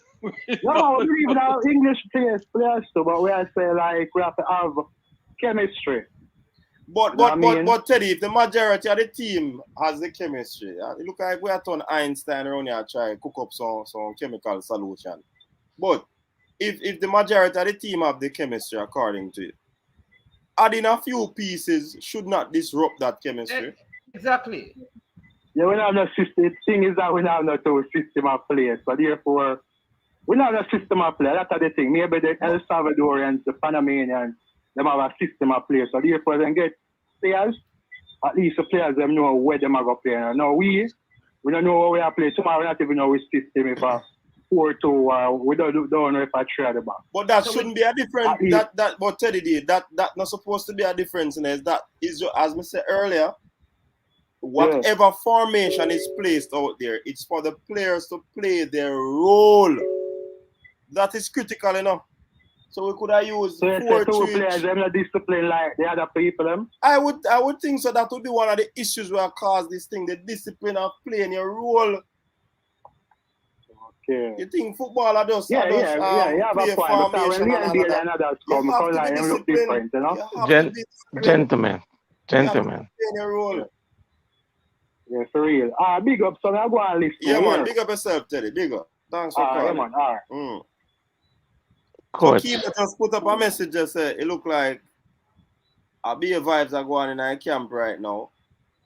Man, them have a nice time, you know? Yeah, man, I told the coach that good. There have been some conversations, number one. There have been some conversations. So I'm telling you, it appears that the players have looked into themselves and realized that this is not healthy. Because like that, I think they have looked and said, listen, if we continue down this path, it's a failure for all of us. So there's an intentional effort to restore some semblance of unity. And I think like what I'm hearing is that there is a feel like they want to do this to set things right. And that is why I think like, you know, I believe that we're going to get a positive result out of this. Hakka is going to hack. Speedy is going to be speedy. Lot of speed, lot of hacking. Hakka is going to hack? Yeah. Man's man.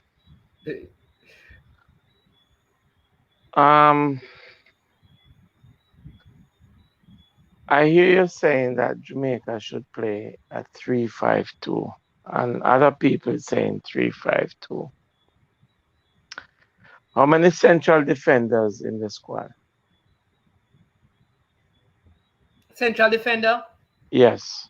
All right. They have Damian Lowe, Adrian Mariappa. They have Jamai Topi.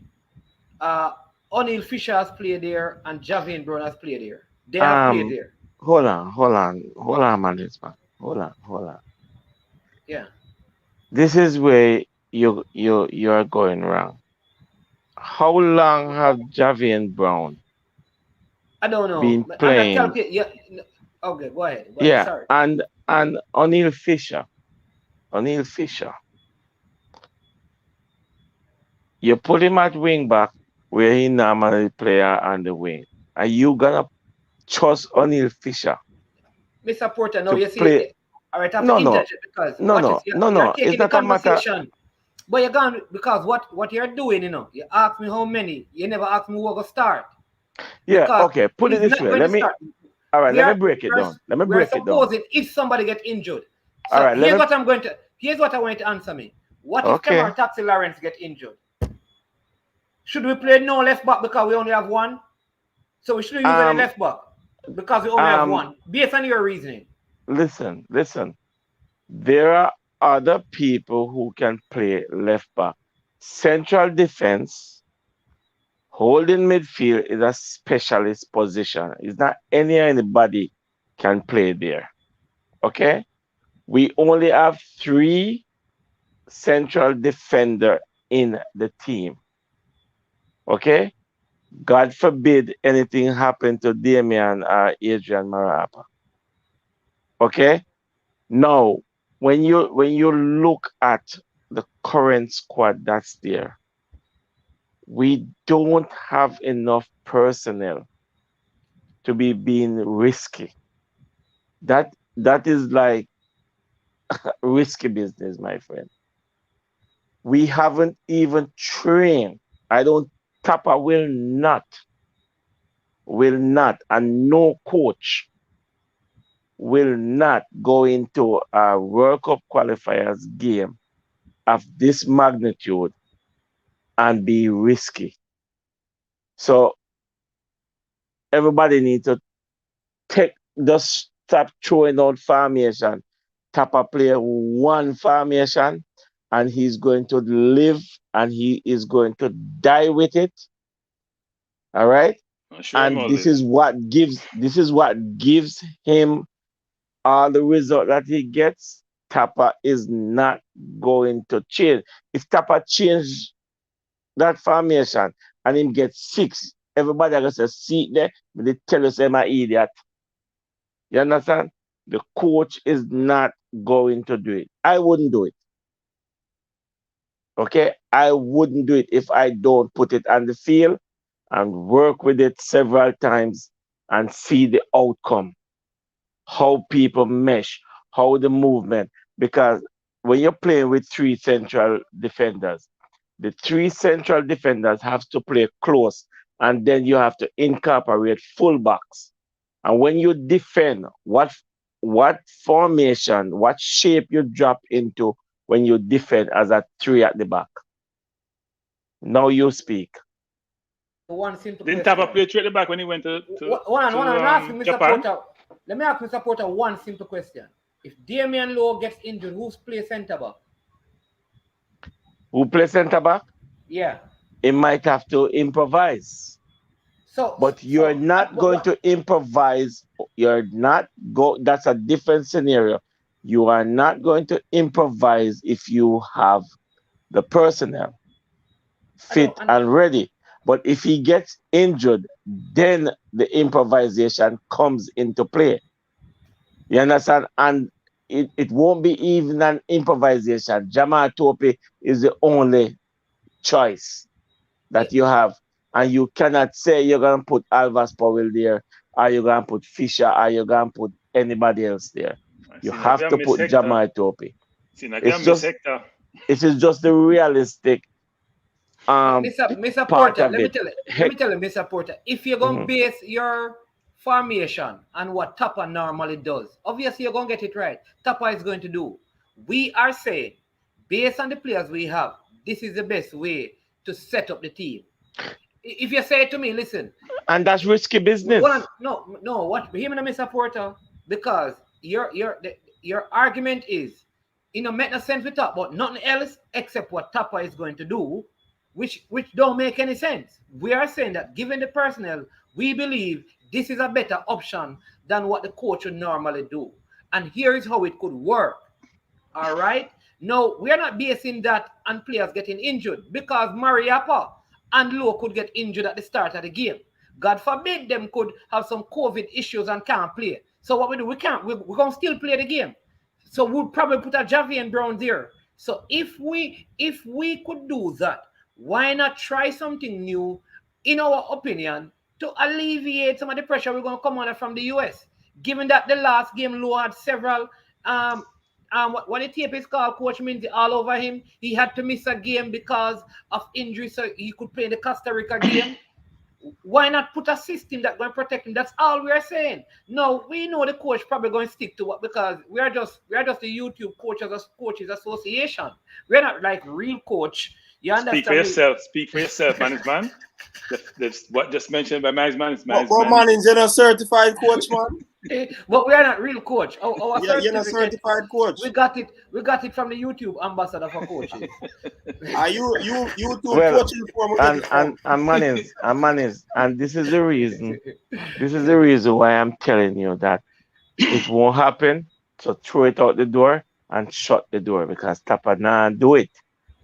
Okay, Tapa nah so I'll say do a it. couple of things. One is, I agree that we have to flood the midfield. The problem is, I don't see how you fit. I'm just thinking about this. How you fit Maggie in a 3-4-3 formation? If you go three at the back, Maggie can't play. Doesn't fit. So either way you go, you're gonna have a challenge, right? Yeah, you're gonna have a challenge. Sorry, Cranky. It looked like Ryan Thompson gone in our team, and I don't know if he can go create an impact. Where they add someone else? No, like in their own team. I don't know if I'm give them a helping hand. Oh, Gada? Yeah, Gada. Yeah, Gada will help them, man. Yeah, man, I'm up sting my seat for a while ago. Okay. Them need God help. Them need God help. I'm gonna give Gada a call. Go ahead, Cranky. Sorry to cut you. Now I'm saying, if you whatever formation you play, it's challenge, right? So if you play three at the back, Devin is saying you don't have three center backs to play three at the back, but you don't need three center backs to play three at the back. As like Queta, who plays for Chelsea, or even Tierney for us, sometimes you roll the left back and right back into three at the back formation. The problem I see, though, is that do we have real midfielders to support the forwards? And if you play three at the back, for example, McGee then doesn't fit into the team. There's no place to play McGee with three at the back. Because what he's going to play, he's not going to play center forward. So he can't play the 10 if you're playing three at the back. It doesn't work. So you got to make a choice. I think Tapper is not going to experiment now. Unless he given plays, he only has two center back, he's not going to experiment. Unless he plays 3-5-2. If he plays 3-4-3, then Maggie won't be in the team. If he plays 3-5-2, and if he plays 3-5-2, Devon, nobody contradict yourself. Remember I'm just gonna play into management hand right now. Okay. If he plays three at the back, I kill Rooster, you know what management. If he plays three at the back, listen. If Tapper should play three at the back, I'm gonna tell you which three is going to play at the back, and I could bet anybody any money on this. He will play Adrian Maraapa, he will play Damian Lowe, and he will play Taxi. Yeah, okay? But you don't want to play Taxi at three at the back when you need his offensive skills. Because Taxi has played central defense for Jamaica and New York Red Bulls already. So, and then if you play Taxi at the back, who is going to play left back? Our friend? Our fullback, our friend? The man is man. Is it our Devon, friend? he was saying you're playing Javon Brown at the right of the three, and you play Avas in front of Javon Brown. That's what I was saying. I don't know Taxi. He's not going to do that. He's not going to do that. But that's what I'm saying. All right, Mr. Porter. All I'm saying is that what we are doing is Coach Minzy asked, what would be your starting 11? not what is Tappa's starting 11.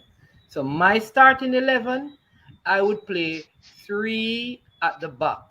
The 3 would be Damian Lowe, Mariappa, and Javane Brown. Because I believe Javane Brown can sometimes go up for the purpose of scoring the ball, and Alvas can come in. Alvas played for Philadelphia in his last game. Though he gave up a penalty, he was playing in a back 3 for portions of the game. And he did well. That's all I'm saying. Whether or not Tappa is going to do that is a different thing. All right? Now, that gives me better defensive protection because I don't think Hakka has the legs to hack down anyone in the midfield. All right? So I'm trying to protect the team, protect the team from conceding because I believe the midfield line is going to be broken easily. That's all I'm saying. Whether or not the coach is going to do that is neither here nor there for me. I mean, when the game starts tomorrow, right now, like I said, I believe we're going to get a point from this. You understand me? I think Tappa is going to pull something out of his hat.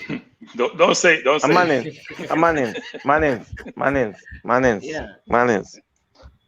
I am going to say something. Yeah. I know I'm prepared for the battles. Okay. But with all due respect to Hakka, we might think that Hakka won't play well, but we might be wrong because he has been through it all, thick and thin.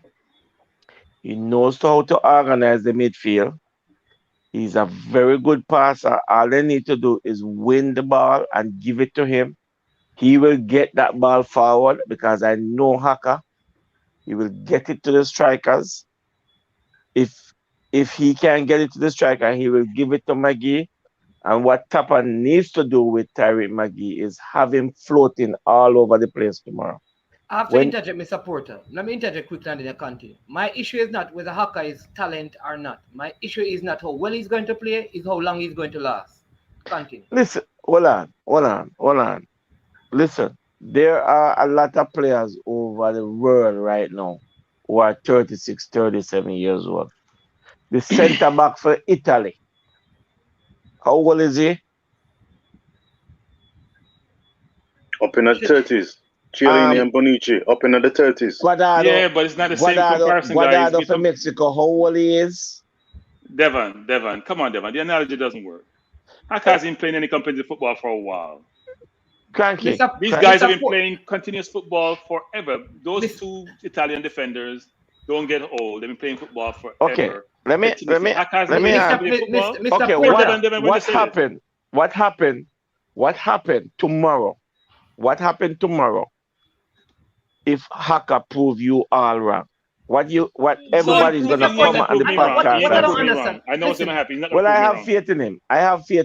Mr. Porter, I think you guys are sometimes the conversation moving all over the place.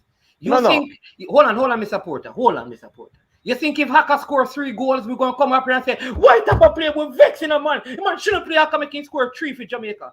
Come on, man. Nobody go if Hakka play good. No, me understand. But Mr. Porter, I want you to give credit where credit is due. So who is taking away the credit from Mr. Porter? Nobody. No, Mr. Okay, Porter. Let me speak for me, Mr. Porter. Let me speak for me, and I'll allow it. I came on even on my program and said, listen, Hakka has been a good servant for Jamaica. Excellent. I spoke to him. I'm glad that he's losing weight and playing. I believe he can probably contribute 10 minutes. I don't believe he should have been selected. My issue is not his skill, his ability to pass, his ability to control. He played in the league, he never lost that. He was not playing any football in a competitive environment. That is the difference between him and Chiellini and all of those other players. He was not.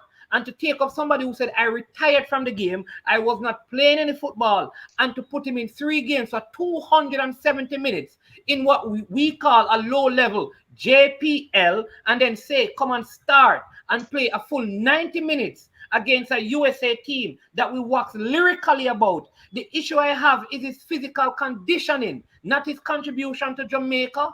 I'm not questioning his ability to play football and all of those things. It's just his strength or his stamina.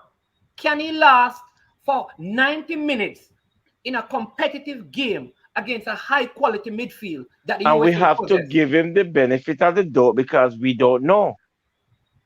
All right. But we listen, don't know, and we cannot speculate. Hold on. Manins. You can assume the moderating duties. May I jump off here a little while, yeah? All right, CD, go on. Come in, Mannings. No problem, coach. Go ahead. You Mr. understand? Coach. Yeah, you understand, Mannings? We can't speculate, Mannings. We just have to give him But Mr. the Porter, aren't you benefit of speculating? it. But aren't you Hakka, speculating when they say what if he plays well? And is that speculation? Who's assuming Hakka, that? Who's assuming that Hakka's going to play the full game, 1 game, 2 games, or 3 games? all right, I think yes, that who is saying Hakka that? potentially. Yeah, who is that? So Who's assuming that? The reason why people are speculating this, because who is going to play beside Hakka, at least in this game anyway? If Hakka doesn't play, who else is available to play midfield? They're doing it by deduction, which is I only have Speedy there. There is no Anthony Grant. There is no Stewart. There is no DJ. There is no Ravel. So who's going to play beside Speedy? That's the question. Play Bobby Reed. Play Bobby Reed. Bobby Reed can't keep the ball, which is very obvious. Bobby Reed is not a central midfielder. You can put Devon, with that argument, Devon, you can put anyone there. Anyone in the defense too.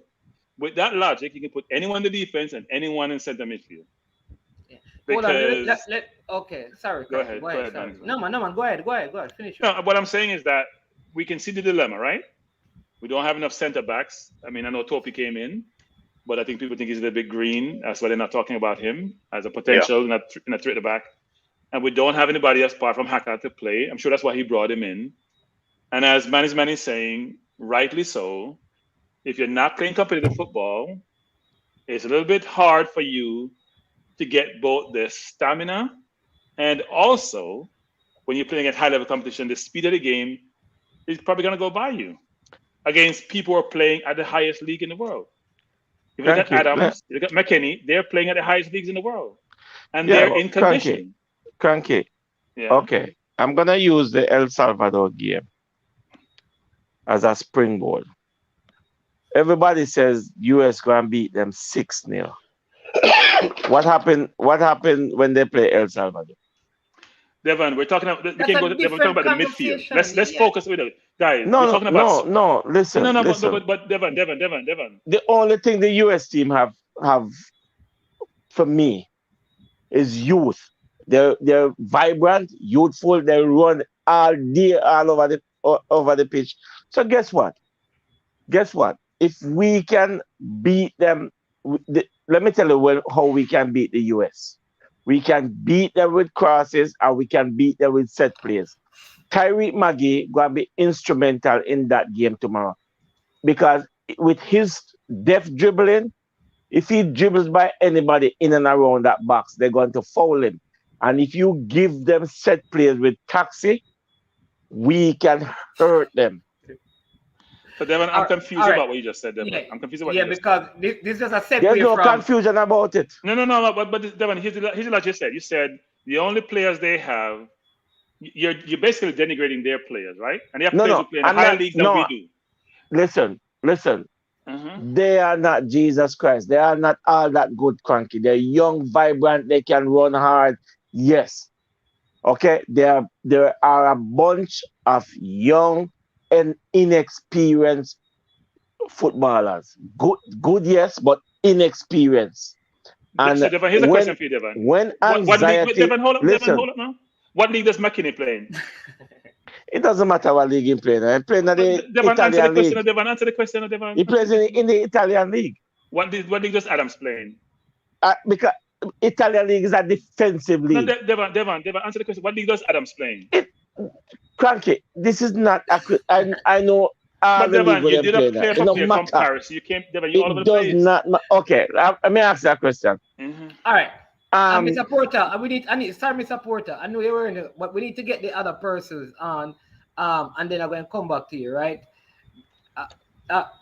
So because they have not been saying anything, I don't want them, and coach is not here. So let's take Jermaine and then Richard, and then Dre anyway that sports, and then we'll come back to Yeah, you. but it don't matter if him play at Germany, if him play at Spain, Des play at Spain. It doesn't matter, Cranky. It does not matter. I don't know They what are matters not. nowadays. Hold on, listen. The They logic we are use in these not. forums, I have no idea what matters. Your They pedigree are doesn't not. matter. Hold on, Your hold on, hold pedigree on, hold doesn't on. matter. That's what you're saying, Devon. This is the first time. This is the first time you and I kind of debate and players. Listen, Yeah, this is not true. their club team. A club team is different from a national team. A national team is like a pickup team. They don't have enough time together. Okay? God, anything can happen. God forbid anything can happen to any player, which I'm not wishing that anything happen to any other player. You understand what I'm saying? All right. So, Mr. Porter, Mr. Porter, give me a sec there. Let's go to Richard, then Jermaine, then Dre Weather, then we'll come back up to Mr. Porter. Go ahead, Richard. Good evening, manners, man. Jermaine, Dre Weather, Devon, Coach, Cranky. Good evening. Yes, good night Richard. to viewers and subscribers. Lovely to see you. I had to be here this evening, enjoying the conversation, and at the same time, it's hopefully easing, I'm not sure to what degree, the heartache that I felt over this last couple of days. With the dropout, the level of dropouts, the acrimony around the UK-based Jamaican players, we have come to the night before the curtain rises. And there's two options, it seems to me. And I'm listening very carefully to you guys, and I'll be checking out the comments regarding Jamaican fans' reaction to this Jamaican national team. Remember, this is London, England calling, and I've been following England fans and the England team and the reaction to when they win, lose, or draw. And it saddened me sometimes and sickened me sometimes, the reaction, especially regarding the Three Lions debacle with Sacco and Sancho taking the penalties and Rashford, and then, of course, the fallout from that. So to hear the rancor that has been developed around the dropouts in the Jamaican national team has been very disappointed and sad. I actually wanted to ask, one of the questions I wanted to ask a couple of days ago is, how do you compare and contrast what happened over in England compared to the fallout here? I thought, maybe foolishly, that it was a no-no. Let's not go there because nothing like that I got on regarding anti-Jamaican UK-based sentiment. I thought it was a line that only a few people would really want to cross, and we weren't going to entertain it, especially as vloggers. Time has shown that through some vloggers and through many comments that this is not a dirty little secret, but that is something that is not only out in the open, but is actively up for debate.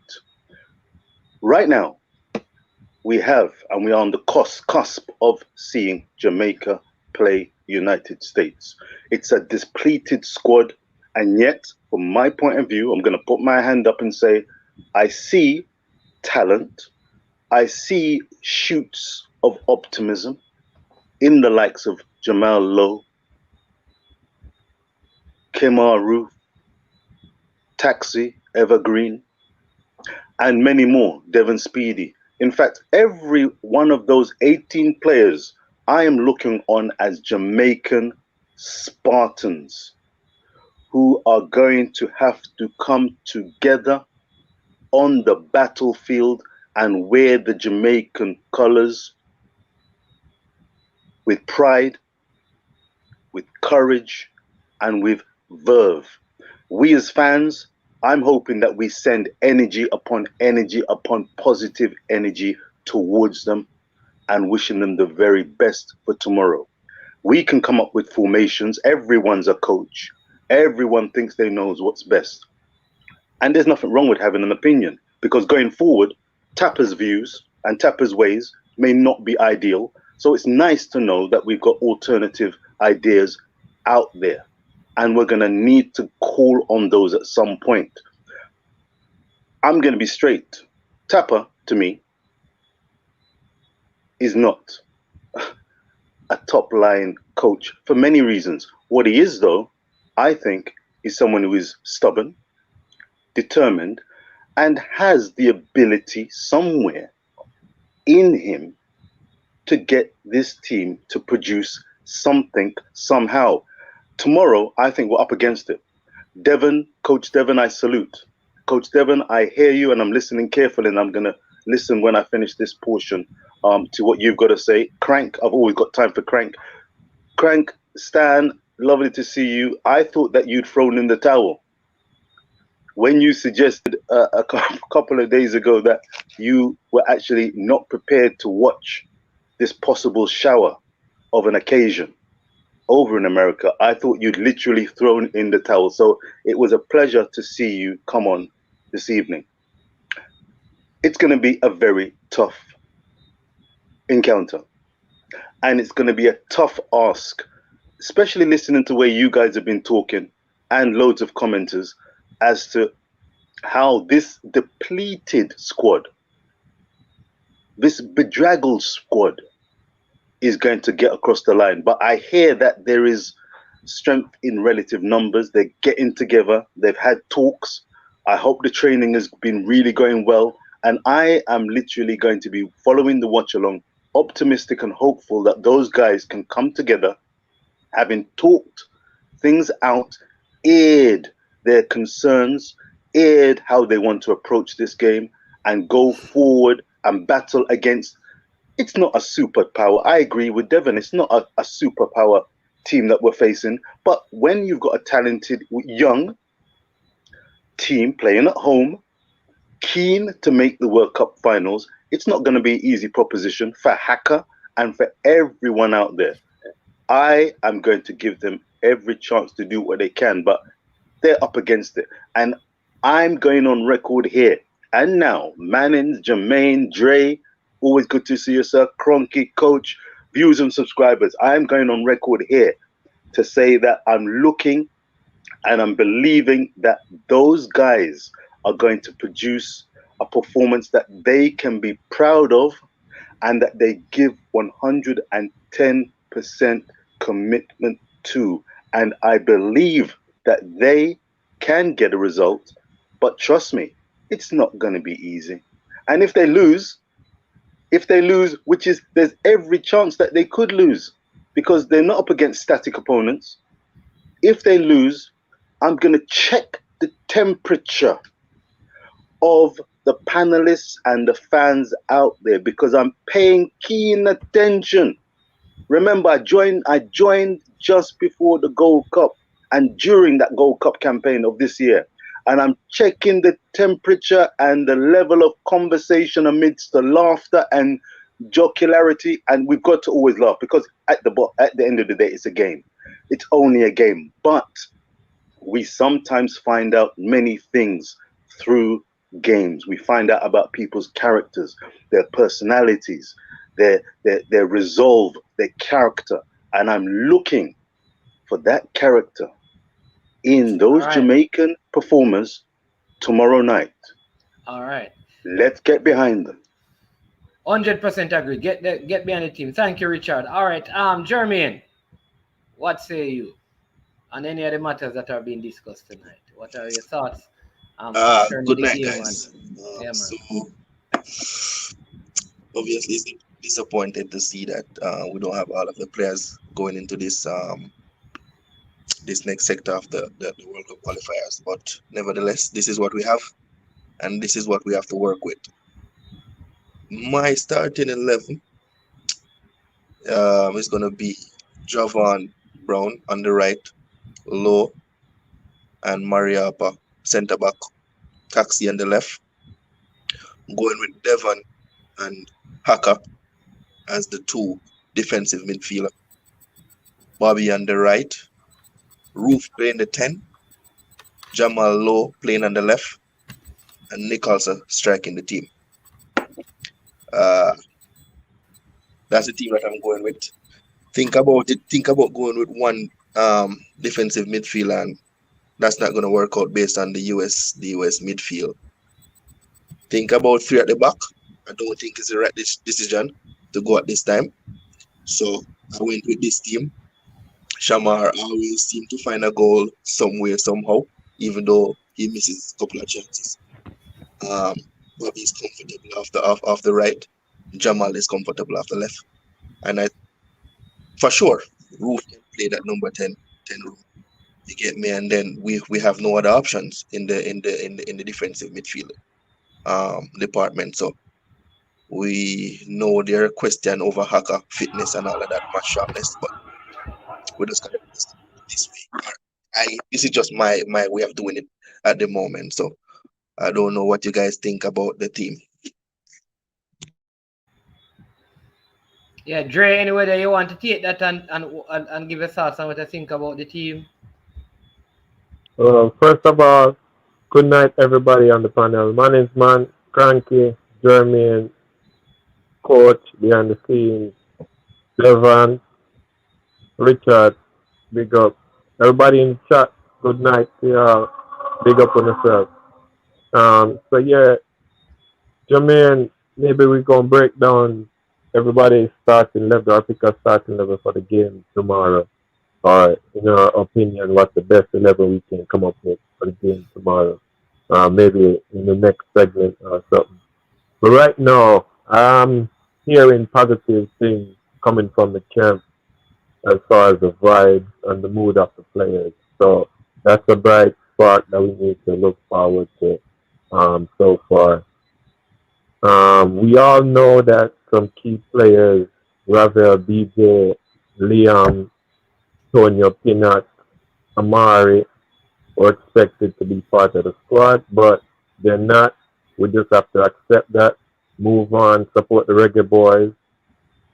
We had expected to see some additional players coming to fill those roles, but the JFF staff are happy with the squad that you have over there right now, the 18 players. He's drafting some player that he think will fit his system best. Let's hope that he go out there and the players go out there also and get a good result tomorrow. Just remember that USA, in my opinion, is missing also their two best attacking players. So keep that in mind and stay positive, everybody. And remember, Dre Any Weather Sports, basketball fans, NFL football fans, English Premier League, Chelsea fans all over the world. New video out, they'll support the channel. Pick up on the stuff. Awesome, Dre, anyway. Back to you now, Mr. Porter. Yeah, you hear Jermaine's starting 11. What are your thoughts on that?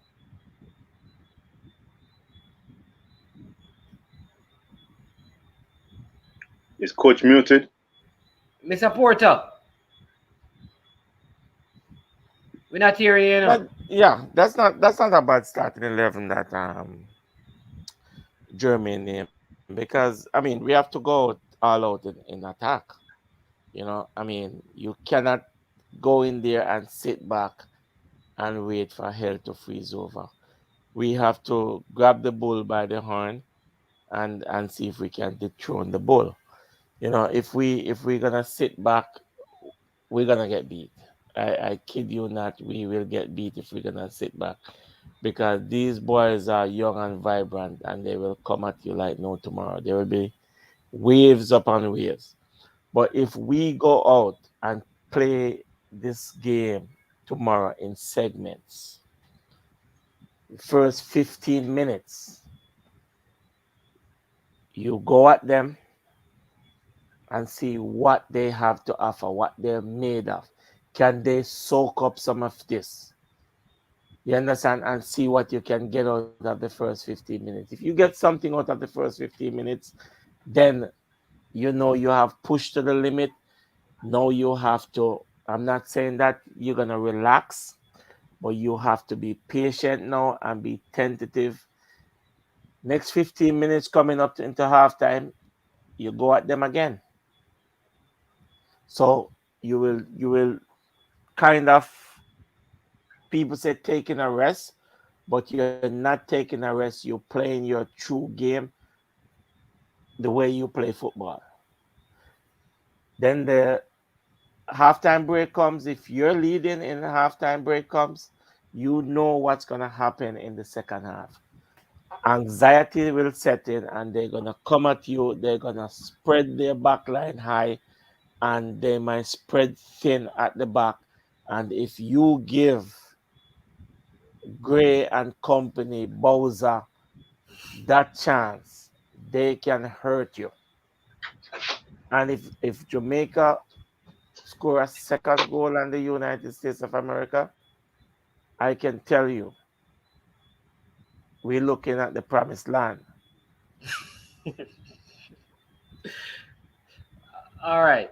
All right, Mr. Puta. Cranky, here's what I want to ask you, Cranky, quickly. All right. Number one, when we played Mexico, we think about the starting 11 that Jeremy and coach we have suggested. Is this starting 11 better than the starting level that went to Mexico? Number one. Is Mexico better than the USA? And if we could have performed with that team in Mexico, why are we so doubtful that with the addition of Lowe, the addition of Roof into this team, and Gray, who didn't go to Mexico, why are we so cautious about getting a result against the USA? Thank you, management. No, you sound positive. No, when was Cranky? When was I not positive though? So I was always positive. I just don't agree. The most difficult thing to do in this forum is to go against what I'm going to call the majority. So if you say in this forum, Jamaica will not win, you get bottles, right? Because you're negative. And the US has lost one game in the last 2 years. Isn't that right? They played about 20. They've lost one game in the last 2 years, right? Last time we played them with their second and a half or third team, they dominated the ball. We had about 30% possession, correct? Yeah. When one say, well, if we played Mexico, just barely lost 2-1, and US is not better than Mexico, then that equates to an outcome, a positive outcome. And I say to myself, why do we use those analogies? So we didn't play against Mexico. Did we watch the Mexico game? I don't know why anyone think about that outcome substantiate what transpired on the field. We weren't in that game. They dominated us. They missed baby chances. Remember the chance in the second half the kid missed when the goal was wide open? Yeah, and he didn't put the ball in the net? But we got chances too, Cranky. No. How many chances did we get in the Mexico game? No, we get less chances. How many chances did we get in the Mexico game? No, man, we got way less chances. We got way less chances. We look at this with tinted glasses. All we see is the outcome, and we're saying that outcome equates to something else which is positive. Now, is the US beatable? Of course they're beatable. The defense is not that good. That's their Achilles heel. But I think the game will be won in the midfield. I know our midfield is not that good. So the question for us is, what do we do different to preclude that dominance they're going to have in the midfield that will allow us to get the ball to our forwards, to create opportunities and to score goals? This whole concept of equating what transpired with one team versus another, so therefore it marries really well, doesn't make any sense to me.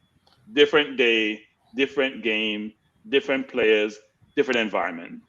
The US has 5 points, which I think is second. If you think about holistically, forget about goal averages, because only Mexico has 7. So when people say the US is playing bad, the teams are very competitive, and the talent in the region, the gaps have been closed between the various teams in the region. So look, hopefully, coach is putting a team on the field. Is that your team, coach, or is that someone else's team? Is that the team you're projecting that we should put on yours? I just put in, big up yourself, Cocotti. I just put in the players, so whosoever will select their team. Right. I just move around players. Yeah, I mean, look, it's not a bad team you have up there. This seems like a pretty good team. Well, this is my team to begin with. And that's a team people want. I mean, it's many local players, about 7 local players. Is Maggie. I had Roof in Maggie's position, but basically that's my team. Oh, only right back here, Brian Brown instead of Javon Brown. He's not on it. He's not on it. Okay. Look, I think he'll play McGee. So therefore, maybe Roof and Gray are going to be on the bench. I think he'll play McGee. I think he'll also play Nicholson. It may be that he substitutes Jamal Lowe with Roof because Lowe hasn't only played one game for us, even though he's a natural wide player. So I could see this team being on the field actually. The team, but I doubt he'll not play Alvarez. He'll play Alvarez. He always plays Alvarez. No matter how tired Alvarez is, he's playing much less he's now fitter than he was before, and he's playing more. He's going to play Alvarez. There's no way he's playing Brown over there. Well, we're going to see what the Reggae coach will do.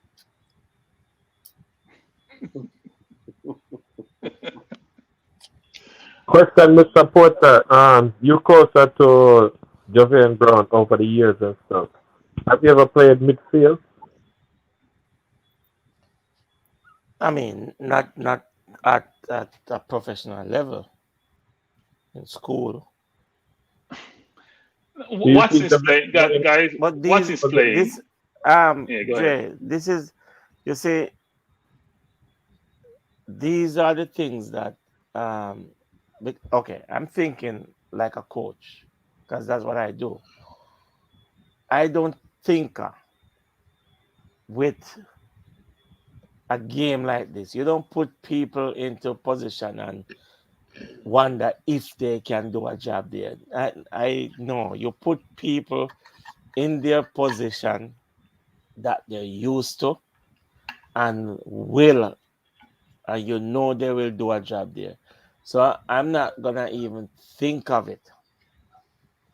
You know, these are the things I don't gamble with that. All right, so you see Jevon wants to go in 90 minutes then? Because at that point, when he breaks down, we have to think at that point. No. Yeah, but okay, if he breaks down, you have people that can play. Lowe can play in the middle of the park. What's his name? Bobby Reed can play in the middle of the park. Okay? So you have personnel, but you're not, you're not going to put a Javian Brown or a Fisher, you know, in the middle. But what I'm saying, you are telling me that you're going to move Damian Lowe. I did not say Damian Lowe. There's too low there. So you're going to move Jamal Lowe to play CDM over, hold on. I want to get this clear. That you would trust Jamal Lowe to play CDM, which is a ball-winning position, over a man that you call into your team to play right back, who has played centre back? Yes, because he might be a better passer than him. No, I mean I agree with he that. Might be a better passer. Okay, there's no CDM there. There's no CDM in this squad. There's none. No, Mr. Porter, I'm not going there, man. There is no CDM in this squad. No, man, Mr. Porter, but that's not here's the question. It's a very simple. We don't want to go all over the place. Here's what I'm saying. We're not going all over the place. No, man. So if that's what you're saying, I'm telling you there's no what I'm saying, CDM I ask a question. I ask a question because Dre Anyweather said to you. Yes, I would. Dre Anyweather said to you. Yes, okay? I would. I would play a midfielder in a midfield position. Also, Jamal Lowe is a midfielder. He's a midfielder. We gotta be careful with those terms that we use. He is a midfielder. So we gotta be careful with that term about midfielder. I'm not talking about Bobby. Jamal Lowe is a midfielder, right? He is a midfielder. Manning's man. We gotta be very careful with that term we're using about midfielders. He is a midfielder. In today's football, wide players are considered midfielders. They're midfielders. Right? But he's not a CM, Devon. He's not a CM. He's not a central midfielder. He's a wide midfielder. He's not a CM. And wide midfielders are considered as forward as well. Forward. Yeah. So Mr. Porter is saying that he would play. He wants a person to win the ball in his midfield. He has a defender who can play, who has played centre back, who has played right back, who is having a good season defending. You want a ball winner, and you're going to take a man who plays forward or attack to play CDM. No, and okay. When he wins the ball, what does he do with the ball? So he do what we normally do. We kick it up front to the forwards. You said. That's what we normally do. Here's what you said. Mr. Hold on, Mr. Porter. You know, because you use things and then because here's what you said. All Hakka has to do is win the ball and pass it to Speedy. You said that earlier. No, I did not say that. Hakka now win no ball. He's not gonna run that hard for win no ball. He will be the organizer. Speedy is young. I'm officially confused. Young and vibrant. Make him do the work. Make him run. So Devon, I have a question. I am officially confused. Devon, I have a question. Man, 1 second. I have a question. If Hakka is not gonna win any ball, what's he doing on the field? Pointing. Speedy win the ball and give it to him. He's the best. But Speedy's not a ball winner. You look at Speedy's stats. Devon, Speedy's not a ball winner. Have you seen Speedy's stats? Look at AG's stats and look at Speedy's stats. Speedy's stats are stellar when it comes to passing. Man, why don't you take Blake out the goal and put him at CDM? Come on. He's a defender. He's a defender. He's not the ball from going in the net. No, he's not good with his feet. Mr. Porter, how did you get there though? Easy, you know. Easy crank. Okay, let me ask you a question. How many years has Jamal Lowe or Bobby Reed been playing professional and playing with players of high caliber? You're telling me if you give these players an instruction, my 10 players, outfield players, have to defend. Okay? You're telling me they have to tackle and they have to tackle and win balls. All of them. Devon, you can't have it both ways, Devon. Wait, management, wait, hold up 1 second. Devon, you can't have it both ways. You can't say Tapa can't experiment in this game. He can't experiment and then you want to experiment with players in different positions. That's not going to work. Because Devon, end of the day, Devon, what we're pointing out though is listen. That we have some problems. He will not experiment in this game. He will not. Right, so that's the case. He's not going to play low in the center midfield. He's not going to experiment with players. He's not going to play Bobby Reed in center midfield. It's not their natural position. What it is pointing out though is that we have a problem. A major problem. We don't have what we're looking for in the center of the park. We don't have it. So and why you gotta manufacture it. Why are people think that Hakka won't last? Why? Well, let me tell you why. If he plays Anthony Grant, he may last. He will last. Let me tell you why. Mr. Porter. After tomorrow, after tomorrow, you're gonna apologize to me. Me, Mr. Porter, one thing I can tell you is that Hakka not play 90 minutes for Jamaica. Manage, you believe in the power of prayer? Mr. Porter, Manage, you believe in the power of prayer? The coach in one of his statements says, if this player can give me 30 or 20 minutes, those were his words. So who will play in his position? Well, if he says that, he's not gonna start him if he says that. All right, so follow me, Mr. Porter. I'm not saying that he can't start because things can change. No. There's no. Hold on, no man. Let me finish, now, Mr. All right, because you don't know the point I'm making. The statement was made at the initial inclusion. That was before Hakka did his whole workout and all of that. There was no crisis then. There is a crisis now, so he may start him. Mm-hmm. My point is, Mr. Porter, that his name is Javon Watson. Javon, right. A man who has not played competitive football. The team that he played for in the JPL, the 3 games, I calculated it. 270 minutes of football, and some of that was spent with his hand on his side, asking the coach to substitute him. All right? So let me tell you. All right? Asking the coach to substitute him. I am saying to you that I'm going to trust him to offer something. But to convince me that having not played competitive football, I can compare him because of his age with Cellini and what's the other Italian name? Bonucci, who are playing week in, week out. competitively in Champions League and Syria. Whether it is slow, it is faster than our JPL for sure, where Hakka had 3 games, right? They're still playing. It's not like Hakka was playing for Jamaica. He wasn't playing. So the only issue we have is not that he's not good. It's not that he can't help. It's just that the man can't last 90 minutes. Fitness, it's just fitness, simple fitness level question. It's simple. Okay. Realistic, it's absolutely justified. There's a great point. That time when he begged the coach, as you said, to take him off, when was that? How much months ago was that? The first game against some months? Yeah, that Mr. Porter, the JPL, which month we know? September, the JPL finished last week, so September. Last week. But so which month was it? Which month the ending was up that was when we did play the first Premier games. When we did play the first World Cup games in September, right? It was in September we played the World Cup qualifying. Yeah, games. yeah. In September. All right. Jermaine Watson played in the 3 games leading up to that campaign, and then he was called for the Mexico game. Javon Watson. Yeah. He played in the 3. Yeah, the Javon. 3 games. Come together on purpose, you know. You don't want to put the respect on the man name. Javon, yeah, man. Javon. Oh, I need to pronounce it correct. Javon. Hakka. Javon. I know what you mean. Javon. Simple thing. Hakka Watson. Yeah, man. Hark it up.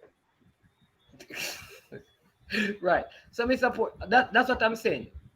I am glad for this particular game, with the difficulties that we're having, that he's there. I also believe this unity and this bonding that is taking place is probably because he's a part of the team, and that is also good. I do believe that he can serve a purpose in terms of bringing this unity and oneness in the team. I'm not opposing that. All I am saying is that given the way international football is, this USA midfield, even if they are not good, they are fit. If you say they are young, it makes it worse. Because energy. The younger you are, is the more you're going to run. Come on. So if you look at those things, right, you will say, I would not trust Javon or Hakka Watson to last. Javon. He's getting better. Good effort. B+. Watson to last for 90 minutes. Man is bad. Breaking news. Jamaican. Lambert joined the squad. Lambert joined the squad. Well, that's very good news. When did he join the squad? Maybe he's joining the squad for the Canada game. Because I'm just joking. You can't join the squad today. But I'm Jermaine, just joking. what do you think, Jermaine? Do you think like you're not easy, coach? You're not easy. You're not easy. Do you believe that Hakka can? I'm just joking. What do you think about Hakka? You mean, do you think he can last 90 minutes and or what do you think would be a good enough time for him to play if he starts? Or if he doesn't start, who should the coach deploy in that position? Give me 70 minutes out of him. Jermaine. 60 minutes. If he starts, 60 minutes is good. I mean, based from where he's coming from, practically no football for a couple of months or years.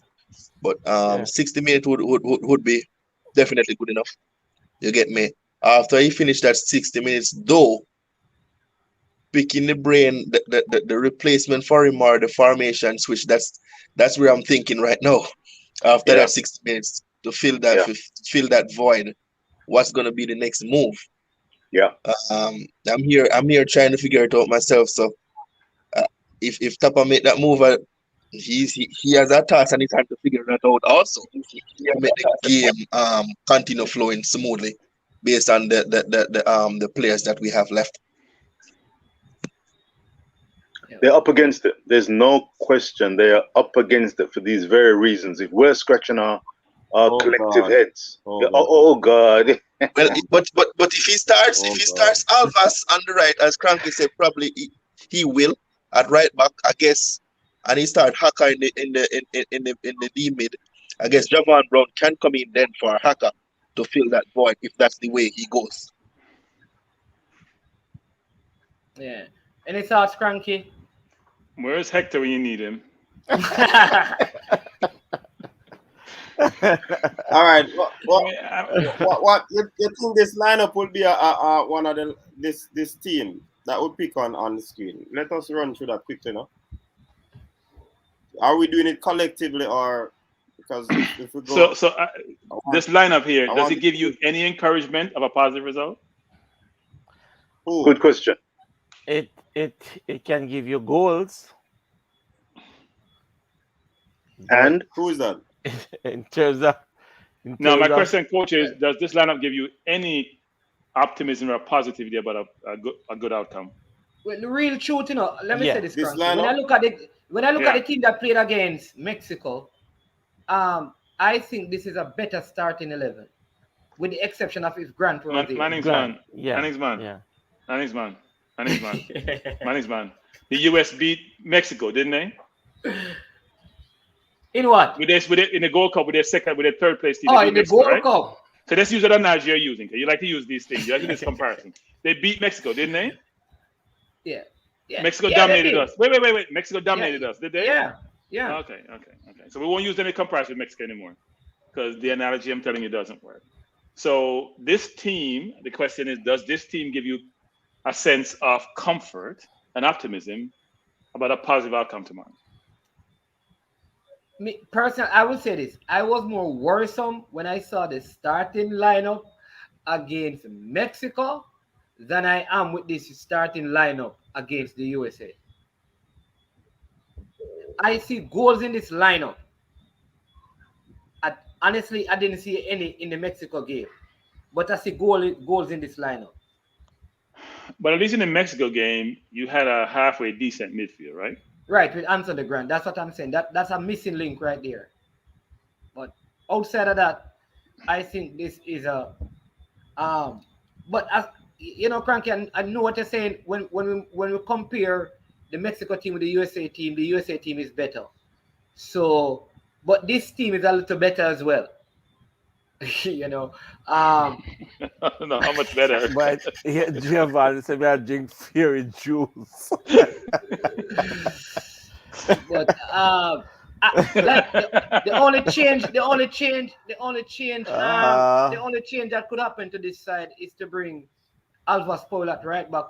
That's the only change. But outside of that, this probably is the best team to start. I don't know if the coach will probably risk starting Roof over McGee, seeing that McGee played well against Costa Rica in the last game.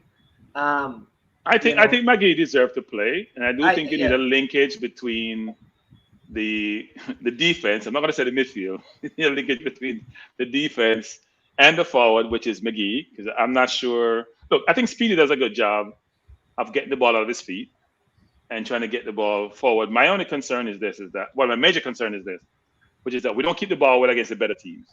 Don't keep the ball well against Mexico. Don't keep the ball well against the US, frankly. So they're going to dominate possession.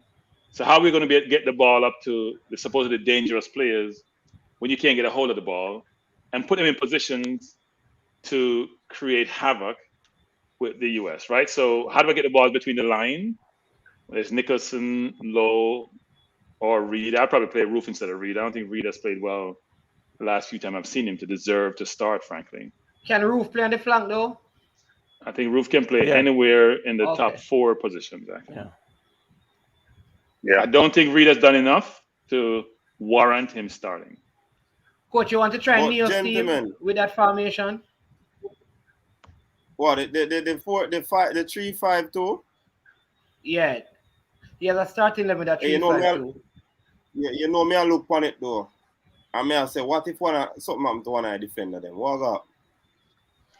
I thought we said Javon Brown was versatile enough to go in the defense and play center half. Javon Brown, yeah.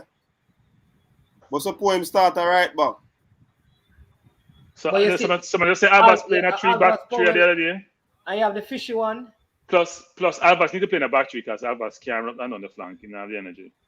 So maybe a back 3 is better. I also have O'Neal Fisher. That is he's a right back as well. We're talking about start. We're not talking about unofficial management. Stop changing what we're trying to do here. We're not talking. O'Neal Fisher has created a reputation. Sorry, O'Neal, but it's been the case where it hasn't worked out positively for you, whether it's in the Gold Cup or in the Mexico game. So you're right. You're not an option for us at this point in time in terms of starting. At least not an option for me. I should speak for myself. So what if the people get injured? I'm just thinking. We play with 10. We play with 10 and hope. I remember Damian Lewis on a card, He's on a card, yeah. But I think they're going to call in people, and this is my issue. Why? All right. Why aren't we calling people into the team for this purpose? Like, a player could get injured. What are we going to do? Wait until we get to Jamaica? We try and get somebody. There should be additional players called in. Hey, management, you didn't hear what the coach said. The coach said he would like to have more than the 23, but that's what the JFF can afford. In fact, they can't even afford the 23. That don't make any sense. No, what he's basically saying is that he would like to travel more than 23, given some of the challenges he's facing, but they don't have the resources to be able to afford that. But all right. So follow me now. So Mick, as far as I understand, tickets were purchased already. So the players, how expensive it is to get a ticket from a man to leave the USA to come to Jamaica for the Canada game. That's what I'm talking about. Oh, okay. Because I'm saying we have not called up any replacement, and it's the same squad for all 3 games. And we have But you can supplement it, can't you? That's what I'm saying. Where are they doing? We don't hear anything. I'm sure they'll supplement it. I think they don't really plan ahead in the management. They don't plan ahead enough, so don't worry about it. They don't plan ahead. They plan for the immediacy. Frankly, I think the coach actually said that he wants players available to play all 3 games if they can. He has said that, but I also think he may need to as someone said, if Lowe gets a yellow card or someone gets injured, he'll have to replace that player. Now he has another centre back he brought in, but he'll need another one if anyone of the centre backs get injured. Plus, Jamal Lowe only played 2 games, Yeah, only 2 games Jamal Lowe playing. So he's not going to Honduras. Is that it? Well, you can pick any 2, but it's only 2. And why is that? Remind me, why is that? Coach means the style and the flavor of the city. He's not committed. To answer that.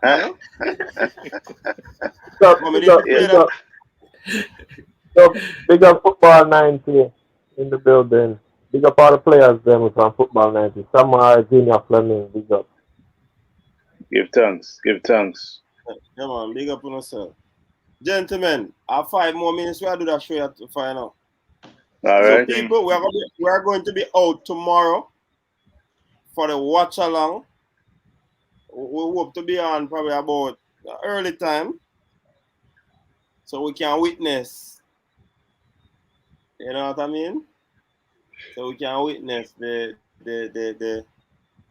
happenings of the Reggae Boy. I want to say squeeze.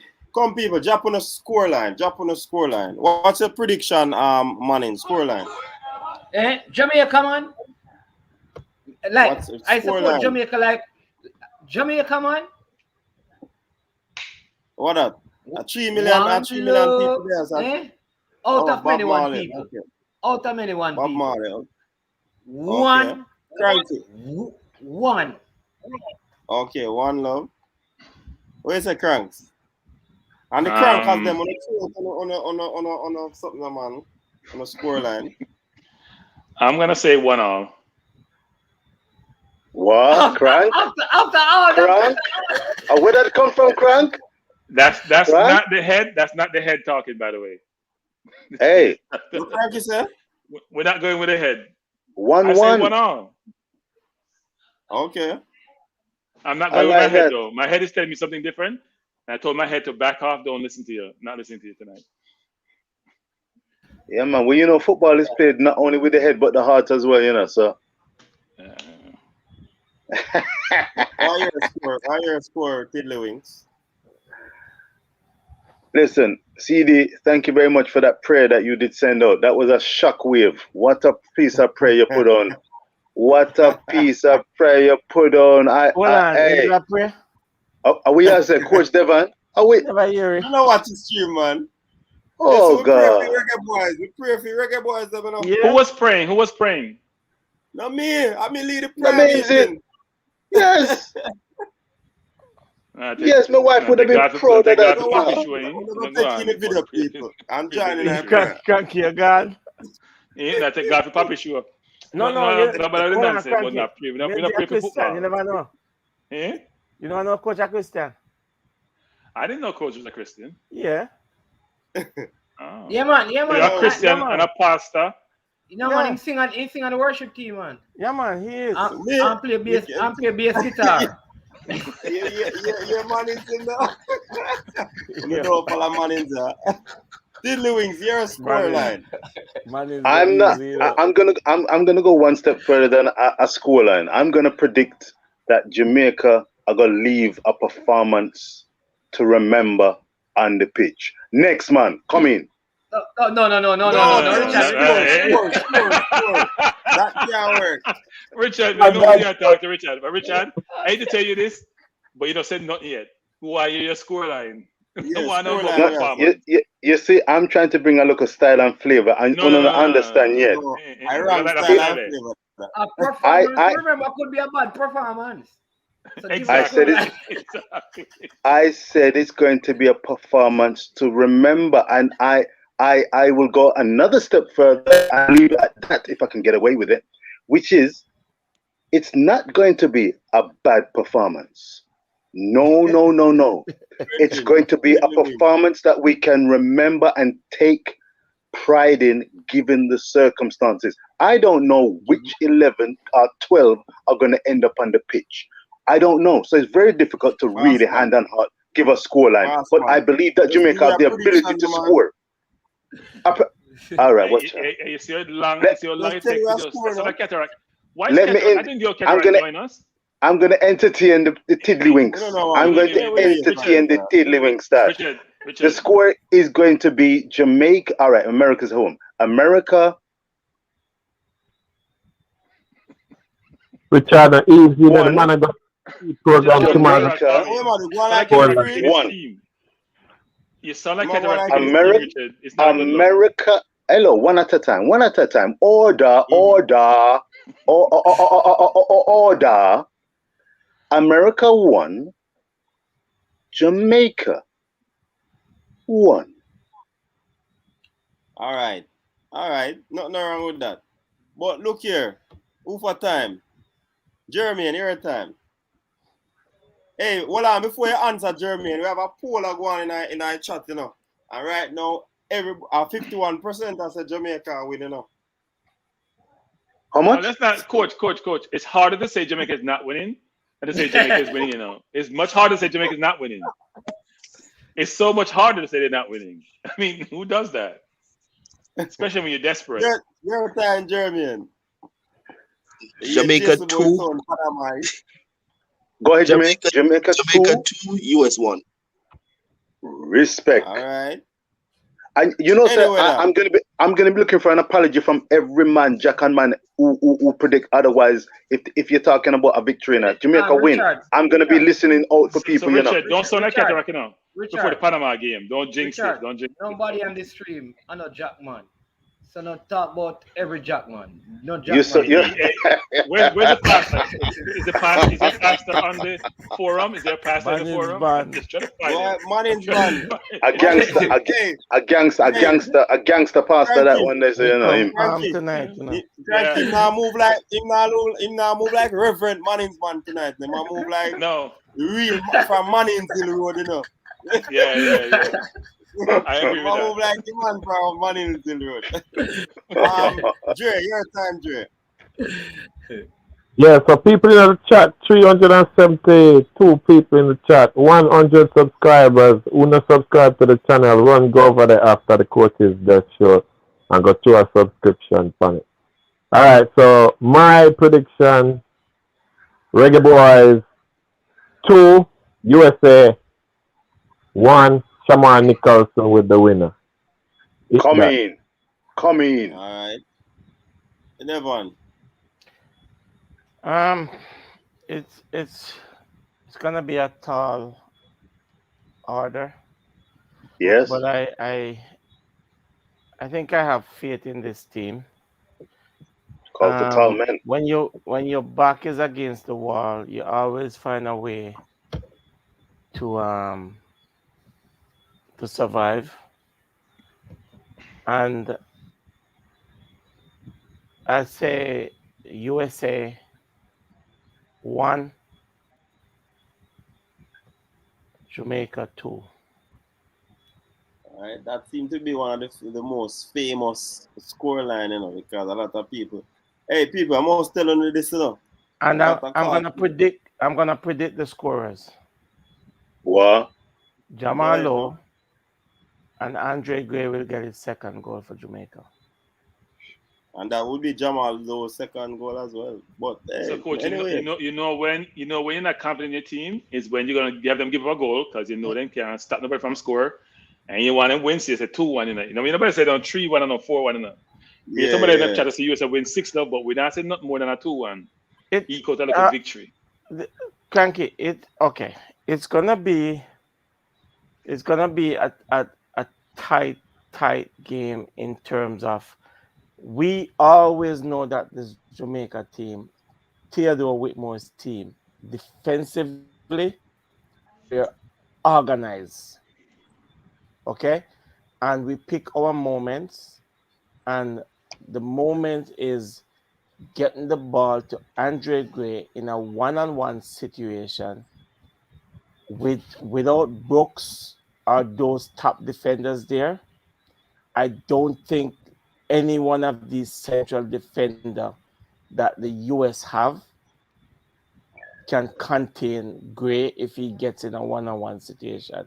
He's a Premier League striker. He has scored goals in the Premier League, and he's strong. I think he will punish them. Once he gets in and around the box, he will punish them. Hey, love that, coach.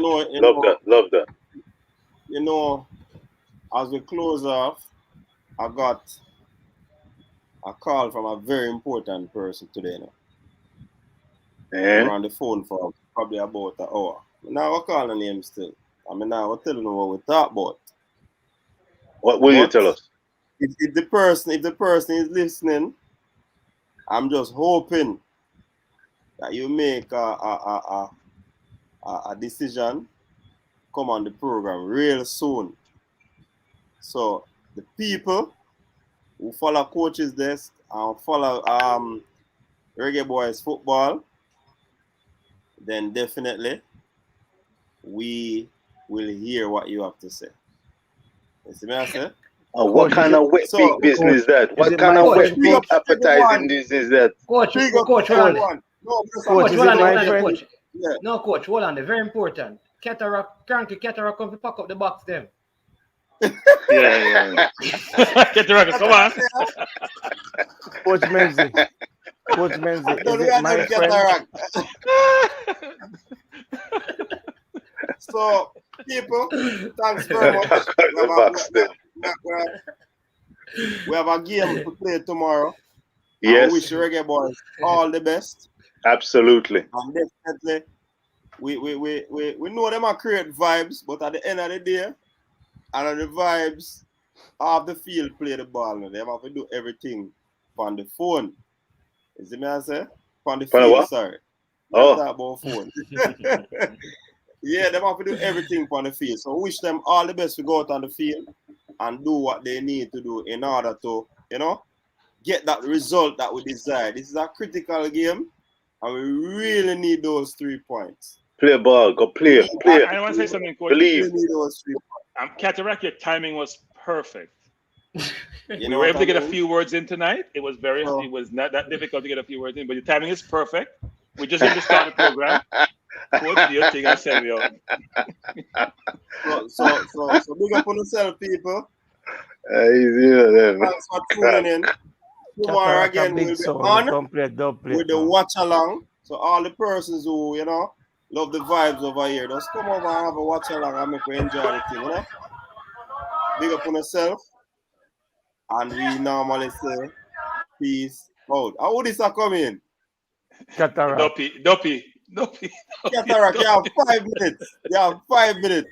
The show can't nice without cataract. You have to restart the show. And a strict 5 minutes. And we can't see him good, no, coach. Take him a hide. You can't see him good at all. Sit up. If you start bleaching, we can't see you. If you start bleach. Coach, that was the cranky hour. We see a silhouette. We can't make out a face. That was That's 5 minutes. That's 5 minutes. No man. That was the 3. That was cranky 3 hours. This is the cataract. Sure. So cranky need to leave. This is the cataract part. I'm sure. No, I end the show. I end the cataract. Cranky. I end the show. You know you're happy when you see cataract in a cranky. Hold on. So, coach, they are moving like fire links, you know. When you book me, you know, we come for the last. Huh?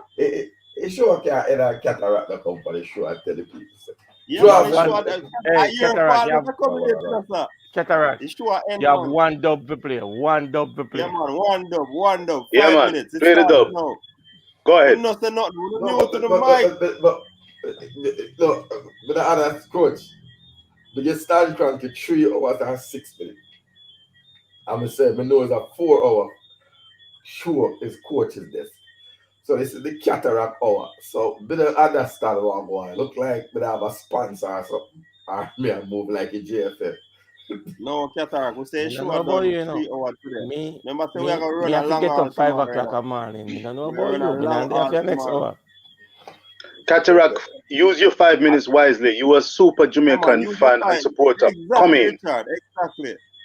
Big up the whole team cataract. That's the first and foremost. No matter what I got to big them up. Anyway, them stand up. Ricky Dunks, Wesley Hall, Brownman Security, the whole works. Jervis Paris. You know a team going on. Well, Mary Abashi says still in a coach, because you know, so we don't really do the talking before a match time. You know, less than 24 hours from now, we don't know what this is about. But just hope that everybody remains safe during warm-up. I don't know if we got a what you call it now. I don't know if we get a starting lineup or anything like that. No, we don't get that yet. No, and we can't do trust man birds again now. You understand? Bad is bad bird. Did I tell you, say, I'm told that the day that Texas. So you have to get some new bird. I can't get the jankro. So I have to get some pigeon. So we want the starting lineup. But the team pick itself really. Because nobody not really left. They create history. First team to go into a World Cup qualifier with how much player? 18 player. But the man them fight hard. You understand? Elaine Livingston, big up. Super Friday when we do the review. Muma Elaine Livingston. It's a team cataract there, man. The ladies sound listening. We have to change up the war thing to the girls thing. Coach, I'm looking for a 1-hour draw tomorrow. And if he starts, I think that hey, Mama Nicola Nicholson, the whole Antigua, St. John's, big up on herself. You know what I say?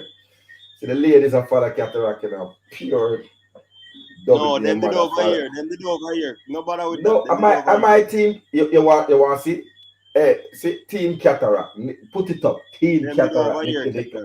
Yes, but my ladies. It's Elaine Nicole. They're here. They're waiting for the cataract song to juggle. 1-1. If he starts, Jamal Lowe, I think will be on the score sheet. The only question really is whether it is Boza or Ruth or Andre Gray that starts in the number 9. But I see Jamal Lowe and Bobby Reed on the wings. And yeah, man. So all right. Being Fraser, big up. But I don't know if anybody had any other things for that. But it's a very sad situation. I feel very sad. They have to go. They put an extra early, but they have to go play somewhere. Really could juggle in, you know. And just make it back. Yeah. But I don't know if anybody had any other prediction or those things, but Cataract, you have no credit left. No, that's why we hook up straight. That's why we hook up straight.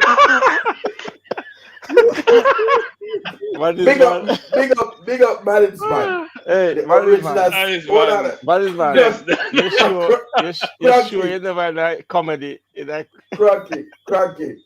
Yeah, you need to fire Man's man. I remember it was your selector debate. Now it was selector for Mr. Speed I-5. So, they were moonlight. For Mr. Speed I-5. So, yeah, I understand. But 1-1 draw, and I think the point coming away from America would be good. Wait. Back up. Where Cataract? Cranky. I want Fraud coming here tonight. What is Fraud coming? With what? Cataract about a minute left. I'm saying a 1-1 draw is what I'll be looking at as the best case result. Okay. I think it's going to be hard to stop USA from scoring at home in front of a raucous crowd. My concern is Sunday night when we'll be playing to the echoes of an empty stadium. And I really think that the Jamaica Football Federation leadership, everybody calls for Taka out, but I'm calling for Mr. Ricketts out now. You failed to negotiate with the government of Jamaica for the fans to be in the stadium, and that's a failure on your part. I saw Caymanas, and fans are at Caymanas racetrack every day. And I want to know if the horse them have some antidote to COVID. Why the people them? I'm gonna know about no vaccine, nothing in the answer a Caymanas. They don't ask for no vaccine. Just wear your mask and social distance. Anyways, right? Cataract. We talk about that already still enough. So 1-1 on my side, and every man just stay safe and the team just stay safe. And I hope there's no bad news between now and when the game kick off. Yeah, man. Understand? All right. So believe in other side, people. You understand? If you have not by morning, I'm supposed to tell the car. See, it's 12 o'clock now. Grant's supposed to go and do his COVID test. And tomorrow. You see Big Striker? You see that? To me. Yeah, man. To me. What's that? Who's that? I don't know. The last time somebody come in here show me pictures. We don't want pictures then. If you have not subscribed to Dre Anyweather's channel, please run over and do so. 90 more before the man reach the 1K. And Manning's one is over the 1K, so just continue to run it up. So thanks again. 5 more. Hold on. Also, man, talk about being nice, but a P Wally. So people are going like your style and your flavor make the city rock. They must say the season come out with a bang. Coach Minzy, best round here. Remember that.